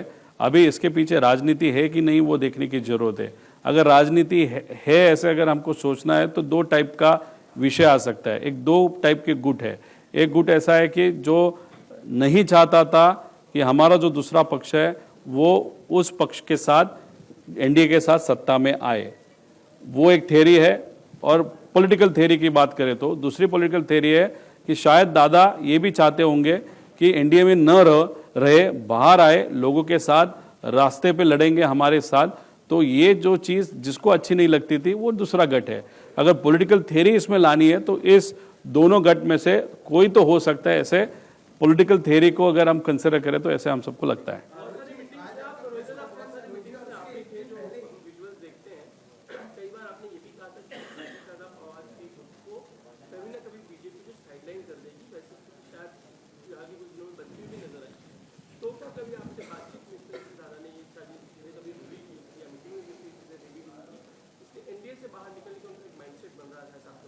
नहीं, मैं एनडीए के साथ रहना है कि बाहर निकलना है, ये तो दादा में और हमारे में हुई चर्चा है। दादा आज नहीं रहे, इसलिए उस चर्चा पे अभी बात करना उचित नहीं होगा, ऐसे हम सबको लगता है। लेकिन ये बहुत बड़ा रिस्ट्रक्चरिंग पार्टी में, उनके पार्टी में उनको करना था। जैसे उनके जो प्रदेश अध्यक्ष है वो कोई यंग बंदा चाहिए, ऐसे उनका कहना था। डॉक्टर अमोल कोल्ले का नाम उन्होंने वहाँ पे प्रपोज किया। इसलिए अमोल कोल्ले अगर आप देखो तो बहुत सारे मीटिंग्स में डॉक्टर अमोल कोल्ले वहाँ पे थे, तो उस एंगल से हमारी चर्चा वहाँ पे होती थी। लेकिन दादा आज नहीं रहे, जिनके साथ हमारा कंफर्ट लेवल था, उनकी इच्छा, भावनिक इच्छा थी, पॉलिटिकल सेकेंडरी था। लेकिन वो इमोशनली ये दो पक्ष, दो फैमिली साथ में आनी चाहिए ऐसे उनको लगता था। उसका हम रिस्पेक्ट करते हैं और वो रिस्पेक्ट करते हुए ही हम वहाँ पे दादा के साथ बात कर रहे थे। आज दादा ही नहीं है तो ये विलीनीकरण और दो पार्टी एक साथ में कैसे, क्यों, क्या, वो उस विषय का उत्तर देना उचित नहीं होगा, ऐसे मुझे लगता है। रोहित जी, आज आपका प्रेस कॉन्फ्रेंस था, उसके एक दिन पहले ब्लैक बॉक्स की जो खबर थी वो सामने आई है। आपने प्रेजेंटेशन में भी बताया कि 1100 डिग्री सेल्सियस या 6000 मीटर पानी के साथ, लेकिन इसके बावजूद ये कहा जा रहा है कि एक तो जलने की बात, उस पर अगर हिंदी में कह सकें, और दूसरा आपने ये भी कहा कि क्लेम 35 करोड़ की थी, इंश्योरेंस 55 करोड़ का था, लाइबिलिटी इंश्योरेंस 210 करोड़ का। इससे आप क्या कहना चाह रहे थे, इशारा क्या था, अगर बोले आप हिंदी में? देखो लाइबिलिटी अगर आप देखो तो लाइबिलिटी ऐसे होती है कि प्लेन में जो ट्रैवल कर रहे थे उनको उसका बेनिफिट होगा। उसी के साथ अगर ये प्लेन किसी घर पे पड़ता, फैक्ट्री पे पड़ता या एनिमल जो शेल्टर होता है उस पर गिरता, तो वहाँ पे जो नुकसान होता तो उस नुकसान को भी लाइबिलिटी में वहाँ पे कंसिडर किया जा सकता है। अभी देखो ये जो कपूर नाम के पायलट है उनको पर्सनल इश्यूज़ थे, वो क्या है, वो फैमिली विषय होने के कारण मैं ज़्यादा यहाँ पे नहीं बोलूँगा। और वो अल्कोहलिक थे, बहुत दारू पीते थे। उनका दारू का जो ब्रांड था वो बहुत एक्सपेंसिव है, एक बॉटल कम से कम 12-15 हज़ार की वहाँ पे आती है। उनकी वो आदत थी। वो आदत क्यों थी? जेट एयरवेज में के साथ जब थे उनका पगार 10 लाख से 12 लाख महीने का था, लेकिन दारू पीने के बाद उनको वहाँ पे पकड़ा गया। उनका 3 साल के लिए, एक बार 3 महीने के लिए, दूसरी बार 3 साल के लिए उनका लाइसेंस कैंसिल हो गया था। इसलिए वो आप देखो तो 3 साल तक तो उनको काम नहीं था और कोविड के कारण उनको किसी को भी काम नहीं था। तो 5 साल he was out of job. उनके पास दूसरा कोई ऑप्शन नहीं था, ये वीएसआर कंपनी को ज्वाइन करना था। उनकी सैलरी शायद 3-3.5 लाख, और एक बार अगर प्लेन आप फ्लाई करोगे तो 20-25 हज़ार उनको मिलता था। तो कोई भी बड़े जो एक पायलट होता है उसके लिए ये डिमोशन होता है। इमोशनली वो डिस्टर्ब थे, पर्सनल विषय था ही। तो इस सब का इस्तेमाल करते हुए उनको ब्लैकमेल किया गया था। किसने किया गया था, क्यों किया गया था, और उसके एंगल अगर ये लायबिलिटी इतना बड़ा होगा तो उनके मन में फैमिली को कुछ मदद हो सकती है, वो भी विषय वहाँ पे आते होंगे। इसके कारण ये चीज़ हुआ है कि ऐसा हम सबका डाउट है। और दूसरा प्रश्न क्या था? ब्लैक बॉक्स के बारे में देखो, 1100 इज़ अ एवरेज। लेकिन अगर आउटर पार्ट देखो वो 1600 डिग्री सेल्सियस का अगर टेम्परेचर हो और 1100 ओवरऑल एवरेज की बात करें, वो भी 1 घंटा कंटिन्यूअस आग में डाल दिया 1100, तो प्रॉब्लम आ सकता है। इसलिए बाहर का जो आउटर लेयर है टाइटेनियम का है, 1600 डिग्री सेल्सियस तक टेम्परेचर वो ले सकता है। उसके अंदर एक है, उसके अंदर म्हणजे प्लेन जिस मटेरियल का बना होता है वो मटेरियल सबसे अंदर होता है, उसके अंदर वो टेक्निकल जो डेटा होता है वो होता है। इसके कारण ये जो बता रहे हैं वो बहुत गलत चीज़ है। और आपको मैंने बताया कि जो रजिस्टर किया जाता है प्लेन, जो यूएस से आया था उसमें 30 मिनट का रिकॉर्डिंग वहाँ पे था, और जो डीजीसीए नॉर्म्स है वो 2 घंटा बोलते हैं, तो वहाँ पे भी इनकी गलती है। तो वीएसआर को बचाने के लिए ये सब कुछ किया जा रहा है कि इन्वेस्टिगेशन अलग लेवल तक नहीं जानी चाहिए, एक्चुअल पॉइंट तक नहीं जानी चाहिए। इसलिए कहाँ पे तो डीरेल ये इन्वेस्टिगेशन को करने की कोशिश कर रहे हैं कि ऐसे हमसे, और ये बात हमने बोली थी कि ब्लैक बॉक्स का कारण लाएंगे, और जो हमने बोला उसमें से 6-7 चीज़ें वहाँ पे हुई है, इसलिए डाउट और ज़्यादा बढ़ते जा रहा है।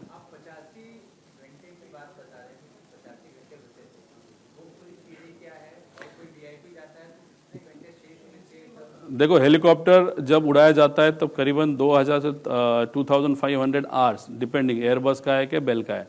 अगर आप प्लेन की बात करें तो 5000 आवर्स का इंजन का लाइफ होता है। मतलब वो 5000 तक गया तो इंजन कितना भी अच्छा हो तो निकालना होता है, वो बदलना होता है, दैट इज़ अ नॉर्म। तो ये जो 5000 उसका लाइफ था। दादा का एक्सीडेंट जब हुआ, आज अगर उसका लाइफ देखो तो 4915 है, मतलब 85 आवर्स सिर्फ बाकी है। अगर वीआईपी, अगर हम ट्रैवल करते हम भी देखते हैं 500 घंटा बाकी है क्या, 600 घंटा बाकी हम देखते हैं। तो यहाँ पे तो वीआईपी ट्रैवल कर रहा है, तो एरो कंपनी ने ये चेक नहीं किया था क्या, वीएसआर ने ये चेक नहीं किया था, जो शर्मा और दूसरा जो दड़वी करके अधिकारी है उसने नहीं किया था, डायरेक्टर जो महाराष्ट्र के एविएशन के उन्होंने वो नहीं चेक किया था, क्योंकि ये सब वहाँ पे चैट पे कोई भी वहाँ पे चेक नहीं किया। और दादा को जो प्लेन दिया पेपर पे वो 85 आवर्स सिर्फ बाकी थे, लेकिन अगर हनीवेल के साथ अगर बात करो और उन्होंने जेन्युइन इन्फॉर्मेशन दिया तो ये प्लेन एक इंजन 8-8 हज़ार घंटे तक वहाँ पे गया था। मतलब उसका लाइफ 5000 है, उसका 5000 लाइफ क्रॉस करके 8000 तक वो गया होगा। मतलब उस इंजन में अभी कुछ भी बाकी नहीं होगा, ऐसी आज की परिस्थिति है। और उसमें वीआईपी, वो भी दादा के लेवल का वीआईपी ट्रैवल करता है, तो ये बहुत डेंजरस चीज़ है। इसीलिए हम बोल रहे हैं कि वीएसआर को बंद किया जाए, सब प्लेन्स नीचे आप उतारो। पायलट जो आज उड़ा रहे उनके सेफ्टी का भी विषय है उस सब एंगल से, और वीआईपी का तो है ही उसके कारण। लेकिन ये सरकार क्यों एक्शन नहीं ले रही, उसका मैंने पार्श्वभूमि बताया था कि वीके सिंह और रोहित सिंह बहुत कनेक्टेड लोग हैं, और जो श्वेता सिंह है जो अधिकारी डीजीसी में वो भी बहुत कनेक्टेड है, और टीडीपीए के बहुत बड़े नेता रोहित सिंह के शादी के लिए वहाँ पे गए थे, बीजेपी के बहुत सारे नेता वहाँ पे राजस्थान में शादी के लिए गए थे। अगर आपका पर्सनल एंड कमर्शियल रिलेशनशिप अगर वीएसआर के मालिकों के साथ है, और ये उसमें से एक मालिक मायामी में यूएस में अभी जाके वहाँ पे बैठा है, तो ये सब चीज़ देखने के बाद हमको लगता है कि वीएसआर को सपोर्ट किया जा रहा है कमर्शियली। मतलब अभी भी फ्लाइंग चालू है, और इन्वेस्टिगेशन में भी वीएसआर को कोई अड़चन न हो उस तरीके का इन्वेस्टिगेशन हो सकता है, ऐसी डर हम सबको लगता है।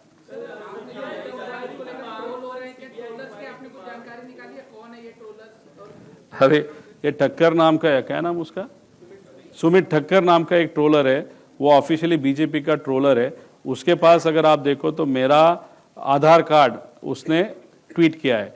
अभी हम इंफॉर्मेशन किस तरीके से निकाल रहे हैं, उसके लिए क्या कष्ट लेना पड़ता है वो हमको मालूम है। मेरे आधार कार्ड और मेरे साथ जो वीआईपी क्रिकेटर थे उनका आधार कार्ड ओपनली पब्लिकली ठक्कर वहाँ पे पब्लिश करता है, तो एयरपोर्ट अथॉरिटी ने उसने वो इन्फॉर्मेशन दी क्या, या सरकार में से किसी ने उसको इन्फॉर्मेशन दी क्या, और वो जानबूझ के कहाँ पे हमने बीजेपी पे बात की है। अगर बीजेपी पे या कोई भी राजकीय पॉलिटिकल नेता पे अगर हम बात नहीं कर रहे, पॉलिटिकल एंगल इसको नहीं दे रहे, तो पॉलिटिकल ट्रोलर मेरे को क्यों ट्रोल कर रहे हैं। और ये ठक्कर ही जो व्यक्ति है 2 दिन पहले उसने एक ट्वीट किया था, वो ट्वीट 2-3 जन के पास है, वो हमको देने वाले अभी तक उन्होंने नहीं दी। उसमें उसने लिखा था कि 2 दिन में महाराष्ट्र में बहुत बड़ा भूकंप होने वाला है, पॉलिटिकल भूकंप होने वाला है, लेकिन 7-7.5 मिनट में ही वो ट्वीट उसने डिलीट की। तो ये ठक्कर कौन है, ये बीजेपी का कार्यकर्ता है, तो वो खुद के लेवल पे वो ट्रोल हमको कर रहा है, या उसकी ट्रोल आर्मी जानबूझ के हम जो विषय मान रहे उसके अगेंस्ट वो ट्रोलिंग वहां पे कर रहा है, तो उसको किसी ने बताया है या खुद कर रहा है, ऐसा प्रश्न निर्माण होता है। और बीजेपी और किसी भी नेता के ऊपर न बोलते हुए भी अगर बीजेपी की ट्रोल आर्मी हमको ट्रोल कर रही है, तो फिर हम अभी बीजेपी पे भी शंका ले क्या, ऐसा प्रश्न हमको अभी पड़ रहा है। उसी के साथ नेता को कुछ मालूम नहीं, देवेंद्र फडणवीस साहब को नहीं मालूम होगा। देवेंद्र फडणवीस साहब को मुझे कहना है, ये लोगों को जरा कंट्रोल कीजिएगा, नहीं तो ये आगे जाके लोगों को भी ऐसा लगना चालू हो जाएगा या हमको भी कि दूसरा एंगल इस विषय को बीजेपी के साइड से है कि नहीं। इसलिए ये चीजें ट्रोल के एंगल से हो रही है, इसके कारण हमको शंका वहां पे बढ़ रही है। वो कैश बॉक्स नाम की जो कंपनी वो अलग ट्रोल कर रही है, वो ठीक है, वो छोटा मोटा कर रही है, उनकी ताकत उतनी बड़ी नहीं है, लेकिन बीजेपी की ट्रोल की ताकत बहुत है। और वो मेरे खिलाफ अगर ट्रोलिंग कर रहे हैं तो शंका तो वहां पे लेने की वहां पे गुंजाइश है, ऐसा लगता है। डोनाल्ड ट्रंप का आपने आधार कार्ड तैयार किया था कुछ दिन पहले, उसके बाद आपके ऊपर कार्रवाई भी हुई।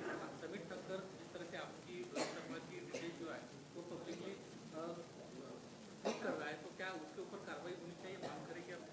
देखो, मैंने वहां पे बता के किया था कि ये चीज होती है और मैं करके दिखाता हूँ कि ये डेमोक्रेसी के लिए बहुत घातक है। यहाँ पे ओरिजिनल मेरे आधार कार्ड वहाँ पे डाले हैं। हमने ट्विटर को वहाँ पे कंप्लेन की, ट्विटर ने उन पे ऊपर एक्शन ली, कोर्ट में भी हम जाने वाले हैं। लेकिन ये चिरकुट 10 पैसे वाले लोगों पे इतना समय क्यों वेस्ट करना, उसके कारण ज़्यादा हम आगे नहीं जाएंगे। लेकिन विषय इतना ही है कि सरकार इसके बारे में कुछ नहीं करेगा। बहुत खास ट्रोल है ये, बहुत ताकत है इसके पीछे, और इसके माध्यम से करीबन 500 अकाउंट अलग अलग वहाँ पे चलाए जाते हैं। तो ये बीजेपी का खासम खास व्यक्ति, उसके ऊपर एक्शन शायद वो नहीं लेंगे, और हम बोलेंगे भी नहीं। लेना है तो उनको लेने दो, नहीं तो लोगों को पता चल गया कि मेरे को कौन ट्रोल कर रहा है, क्यों ट्रोल कर रहा है, वो डेफिनेटली लोगों के मन में अभी शंका चालू हो गई। साथ में बाकी के नेता भी थे, सीबीआई जांच की मांग क्या बिल्कुल उचित है, ये एजेंसी कर सकती थी? आप जिस तरह की जांच की स्ट्रक्चर की मांग कर रहे हैं, क्या देखो, ये जो ट्रोल है उसकी हिम्मत देखो, उसने अभी ट्वीट किया है, उसको मुझे बताता हूँ, तू ठक्कर है क्या, कौन है, कहाँ से, वो नहीं मालूम। हम महाराष्ट्र के लोग हैं। वेलकम बोला है, वेलकम बोला है। अभी वेलकम, हम तो वेलकम आपका करेंगे, लेकिन मराठी मानू से देखेंगे आपको स्वागत किस तरीके से आपको चाहिए होगा। आपको पीछे सरकार है, ताकत है, पैसा है, हमारे पीछे हमारे लोग हैं, हम दिखाएंगे हमारी ताकत क्या होती है। ये सवाल सीबीआई जांच की मांग से जुड़ा हुआ है, और आप जिस तरह की स्ट्रक्चर की मांग कर रहे हैं कि फॉरेन की कंपनी होनी चाहिए, वो ज़्यादा अच्छे से बेटर इन्वेस्टिगेट कर सकते हैं। सीआईडी जब भी ये सीआईडी ये महाराष्ट्र की एजेंसी है, उनको काम क्यों दिया गया है, बिकॉज उसको एक क्रिमिनल एंगल है, इसलिए सीआईडी का नाम आगे आया था। जो टेक्निकल इन्वेस्टिगेशन है वो डीजीसीए के माध्यम से वहाँ पे किया जा रहा है, वो जो उनकी एक अलग बॉडी है वो। और अभी देखो, जब महाराष्ट्र की एक आध एजेंसी सीआईडी काम कर रही है, तब अजय दादा का पक्ष बोल रहा है कि नहीं, अभी सीआईडी ठीक है, अभी सीबीआई को दे दो, मतलब केंद्र सरकार को वहाँ पे दो। अभी सीबीआई भी वहाँ पे करेगी, सीआईडी वहाँ पे करेगी, अलग अलग एजेंसी किया जाएगा। हमारी मांग है फ्रांस, यूके, यूएस, वहाँ के जो एजेंसी हमने लास्ट प्रेजेंटेशन में नाम लिए थे उनको भी ले लो, लेकिन इसको एक गवर्निंग बॉडी रखो। अभी हम चाहते थे महाराष्ट्र के विरोधी पक्ष नेता, लीडर ऑफ अपोजिशन, उसका प्रमुख रहे, अभी ठीक है वो नहीं रहे, तो कोई है ही नहीं हमारे यहाँ पे लीडर ऑफ अपोजिशन महाराष्ट्र में। तो फिर केंद्र सरकार का जो पार्लियामेंट है, वहाँ की राहुल गांधी जी, उनको ले लो, कुछ एमपी को ले लो, कुछ एमएलए को ले लो, अजय दादा के पक्ष के लोगों को वहाँ पे ले लो, कुछ एक्स जजेस को ले लो, एक्स अधिकारी को ले लो, एक बॉडी वहाँ पे करो, ताकि ट्रांसपेरेंट वहाँ पे एक सर्वेलेंस, या जो भी सर्वेलेंस नहीं, लेकिन एक कंट्रोल वहाँ पे रहेगा। उसके नीचे सीबीआई, फिर मंत्री को भी, अगर मुख्यमंत्री साहब को भी आना है वो भी आ सकते हैं, केंद्र सरकार के लोगों के आना आ सकते हैं, और उसके नीचे फिर सीबीआई, सीआईडी, अलग अलग जो भी एजेंसी वो उनके नीचे रहेंगे। तो एक कंट्रोलिंग बॉडी होना बहुत इंपॉर्टेंट है, क्योंकि जिस तरीके से आज तक इंक्वायरी हुआ, इन्वेस्टिगेशन हुआ, वो अच्छी तरीके से नहीं हुआ, ऐसे हम सबको दिखता है।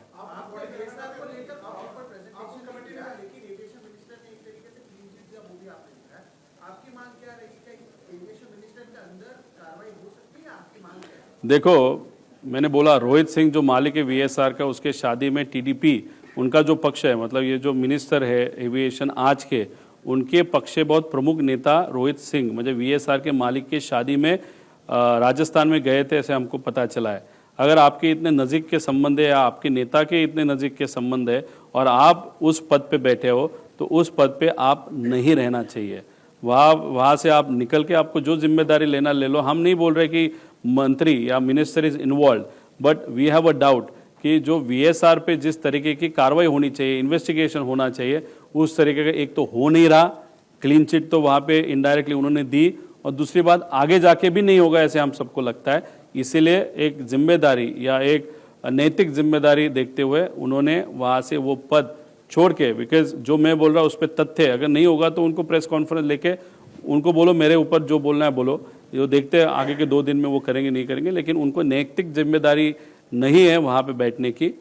अलग जिम्मेदारी ले लो, किसी और को दे दो इन्वेस्टिगेशन होने तक। सर, आप पहले दिन से मुद्दा उठा रहे हैं कि आपको भी अपनी सुरक्षा को लेकर ये डर है, या परिवार में कैसा माहौल है आपकी सुरक्षा को लेकर? आपके पिटीशन लेने के बाद 2 चीजें नहीं देखने को मिली।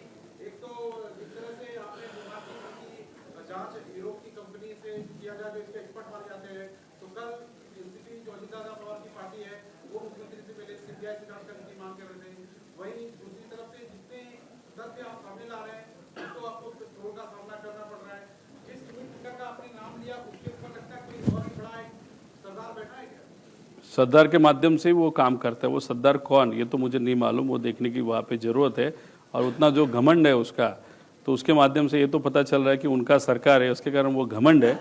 लेकिन उनके नेता जो है महाराष्ट्र के, उनको मैं विनती करता हूँ कि इस विषय को कोई राजनीतिक अगर डायरेक्शन देने की कोशिश कर रहा है या जानबूझ के इस इन्वेस्टिगेशन को सेंटिमेंटल वाइज, ट्रोलिंग वाइज अगर वो गलत तरीके पे ले रहा है, तो आपकी भी वो जिम्मेदारी थी, क्योंकि अजीत दादा जैसे मेरे अंकल थे वैसे आपके दोस्त भी थे। इसलिए इस इन्वेस्टिगेशन में क्लैरिटी और प्रॉपर ट्रांसपेरेंटली इन्वेस्टिगेशन होने की जैसी हमारी लोगों की इच्छा है, वैसे उनकी भी डेफिनेटली नेता की होगी। इसलिए ये जो 10 पैसे वाली ट्रोल है, उनको चुप कौन बिठा सकता है? वो सत्ता में लोग हैं, वही बिठा सकते हैं। अगर वो नहीं बिठाएंगे और ऐसे ही वो करते रहेगा, तो आप समझ लो कि किसी न किसी की बहुत बड़े व्यक्ति की इस ट्रोल को ताकत है और इन्वेस्टिगेशन प्रॉपरली न हो, एक परसेप्शन गलत तरीके का लोगों में किया जाने की कोशिश जो ट्रोल के माध्यम से की जाए, उसको पाठिंबा या ताकत ये एक बड़े नेता की, ऐसे हम सब कह सकते हैं। सर, सुरक्षा को लेकर आपके घर में कैसा माहौल है कि आपकी सुरक्षा को लेकर भी आपके परिवार चिंतित है और आपको क्या डर लग रहा है? देखो, मेरी जो बीवी है, मॉम डैड है, मेरे जो इन लॉज है, मेरे बच्चे हैं, उनके मन में एक ही प्रश्न वहाँ पे निर्माण हो रहा है कि अगर काका के बारे में, मतलब अजीत दादा के बारे में अगर ऐसी चीज़ हुई होगी, तो जिसने की होगी बहुत बड़ी ताकत हो सकती है, और उस बड़ी ताकत के खिलाफ तू बोलते जा रहा है, तो हमको रिस्क लग रही है। मुझे भी मालूम है इसमें रिस्क है, लेकिन अगर कितनी भी रिस्क होगी तो किसी न किसी तो लड़ना पड़ेगा, वो हम लड़ रहे। इसलिए फैमिली को थोड़ा सा इमोशनली वो डिस्टर्ब्ड है। इसीलिए अगर आप देखो तो बहुत दिनों से मैं बहुत ज़्यादा घुमा नहीं महाराष्ट्र में, लिमिटेड एक्सेस है, लिमिटेड है। जब तक इस विषय को एक योग्य निरीक्षक तक लेके नहीं जाता तक तक मैं बैठने नहीं वाला। लेकिन जो भी रिस्क है, मेरे कार्यकर्ते हो या जो मेरी पर्सनल सिक्योरिटी हो या जो भी है, वो उस बारे में ध्यान देंगे। और जो भी है इन्फॉर्मेशन रखते वक्त हम भी हमारे घर में, हमारे ऑफिस में इन्फॉर्मेशन नहीं रखते। कैसे ऐसे जगह पे इन्फॉर्मेशन वो होती है जो इन्फॉर्मेशन कहाँ पे रखी है ये मेरे पास वाले लोगों को भी पता नहीं होता। इसलिए हम लड़ रहे, और लड़ने के लिए जिगर लगता है, और मराठी मानुस में वो जिगर है। वो जिगर लेते वक्त हम वहाँ पे अजीत दादा को न्याय मिले, या ये एक्सीडेंट है या कॉन्स्पिरेसी, उसके डायरेक्ट मतलब कंक्लूजन तक लेके जाने के लिए हम लड़ते रहेंगे।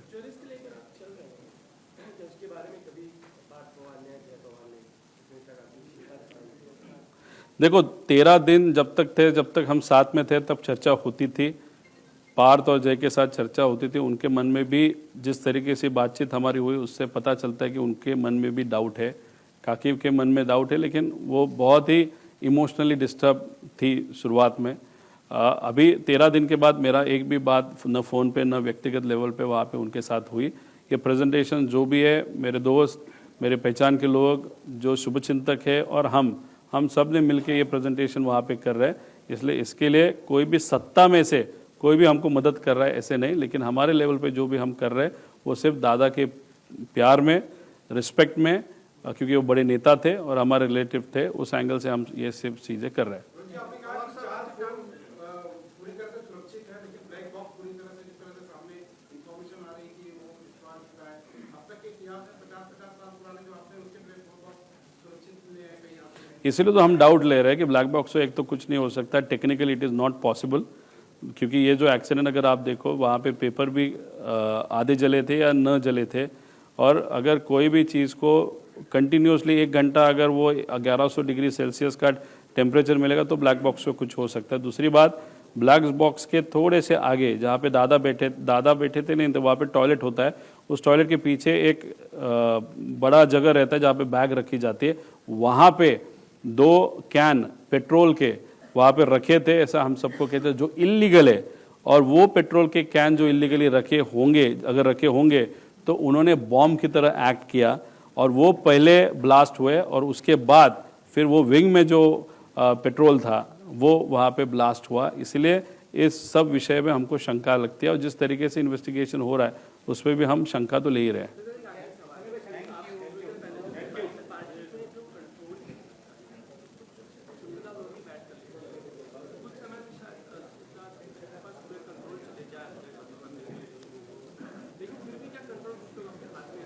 नहीं, उस पक्ष में कंट्रोल किसके हाथ में रहेगा नहीं रहेगा।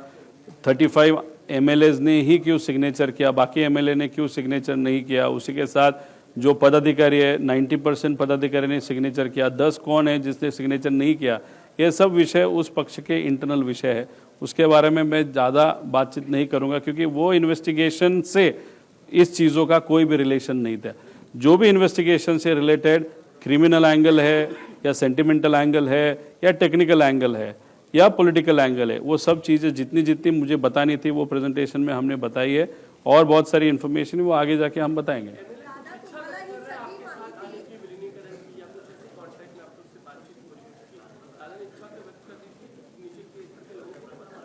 देखो, दादा पॉलिटिकल व्यक्ति थे, दादा चुन के आते थे, और यहाँ पे अगर आप देखो तो जो एमएलएज है वो भी चुन के आते थे। एमएलएज को चुन के कैसे आना है, लोगों के सेंटिमेंट क्या है, वो लोगों के साथ रहने के कारण उनको वो सेंटिमेंट्स के बारे में मालूम है। इसलिए एमएलएज जो बता रहे वो भी 35 एमएलएज, सब नहीं, there are some MLAs who are against this concept it seems, इसलिए तो उन्होंने सिग्नेचर नहीं वहाँ पे किया। वैसे पदाधिकारी है, लेकिन जो लोग लोगों में है उनको एक अलग फीलिंग है, जो लोग लोगों में नहीं उनको सिर्फ सत्ता चाहिए, उनको अलग फीलिंग है। तो जो भी संघर्ष वहाँ पे चर्चे का हो रहा है, वहाँ पे जो लोगों में है, लोगों की चर्चा है, और लोगों में नहीं जिसको सिर्फ राजनीति कर रहा है, इस 2 गुट में वहाँ पे चर्चा हो रही है, ऐसे हम सबको लगता है।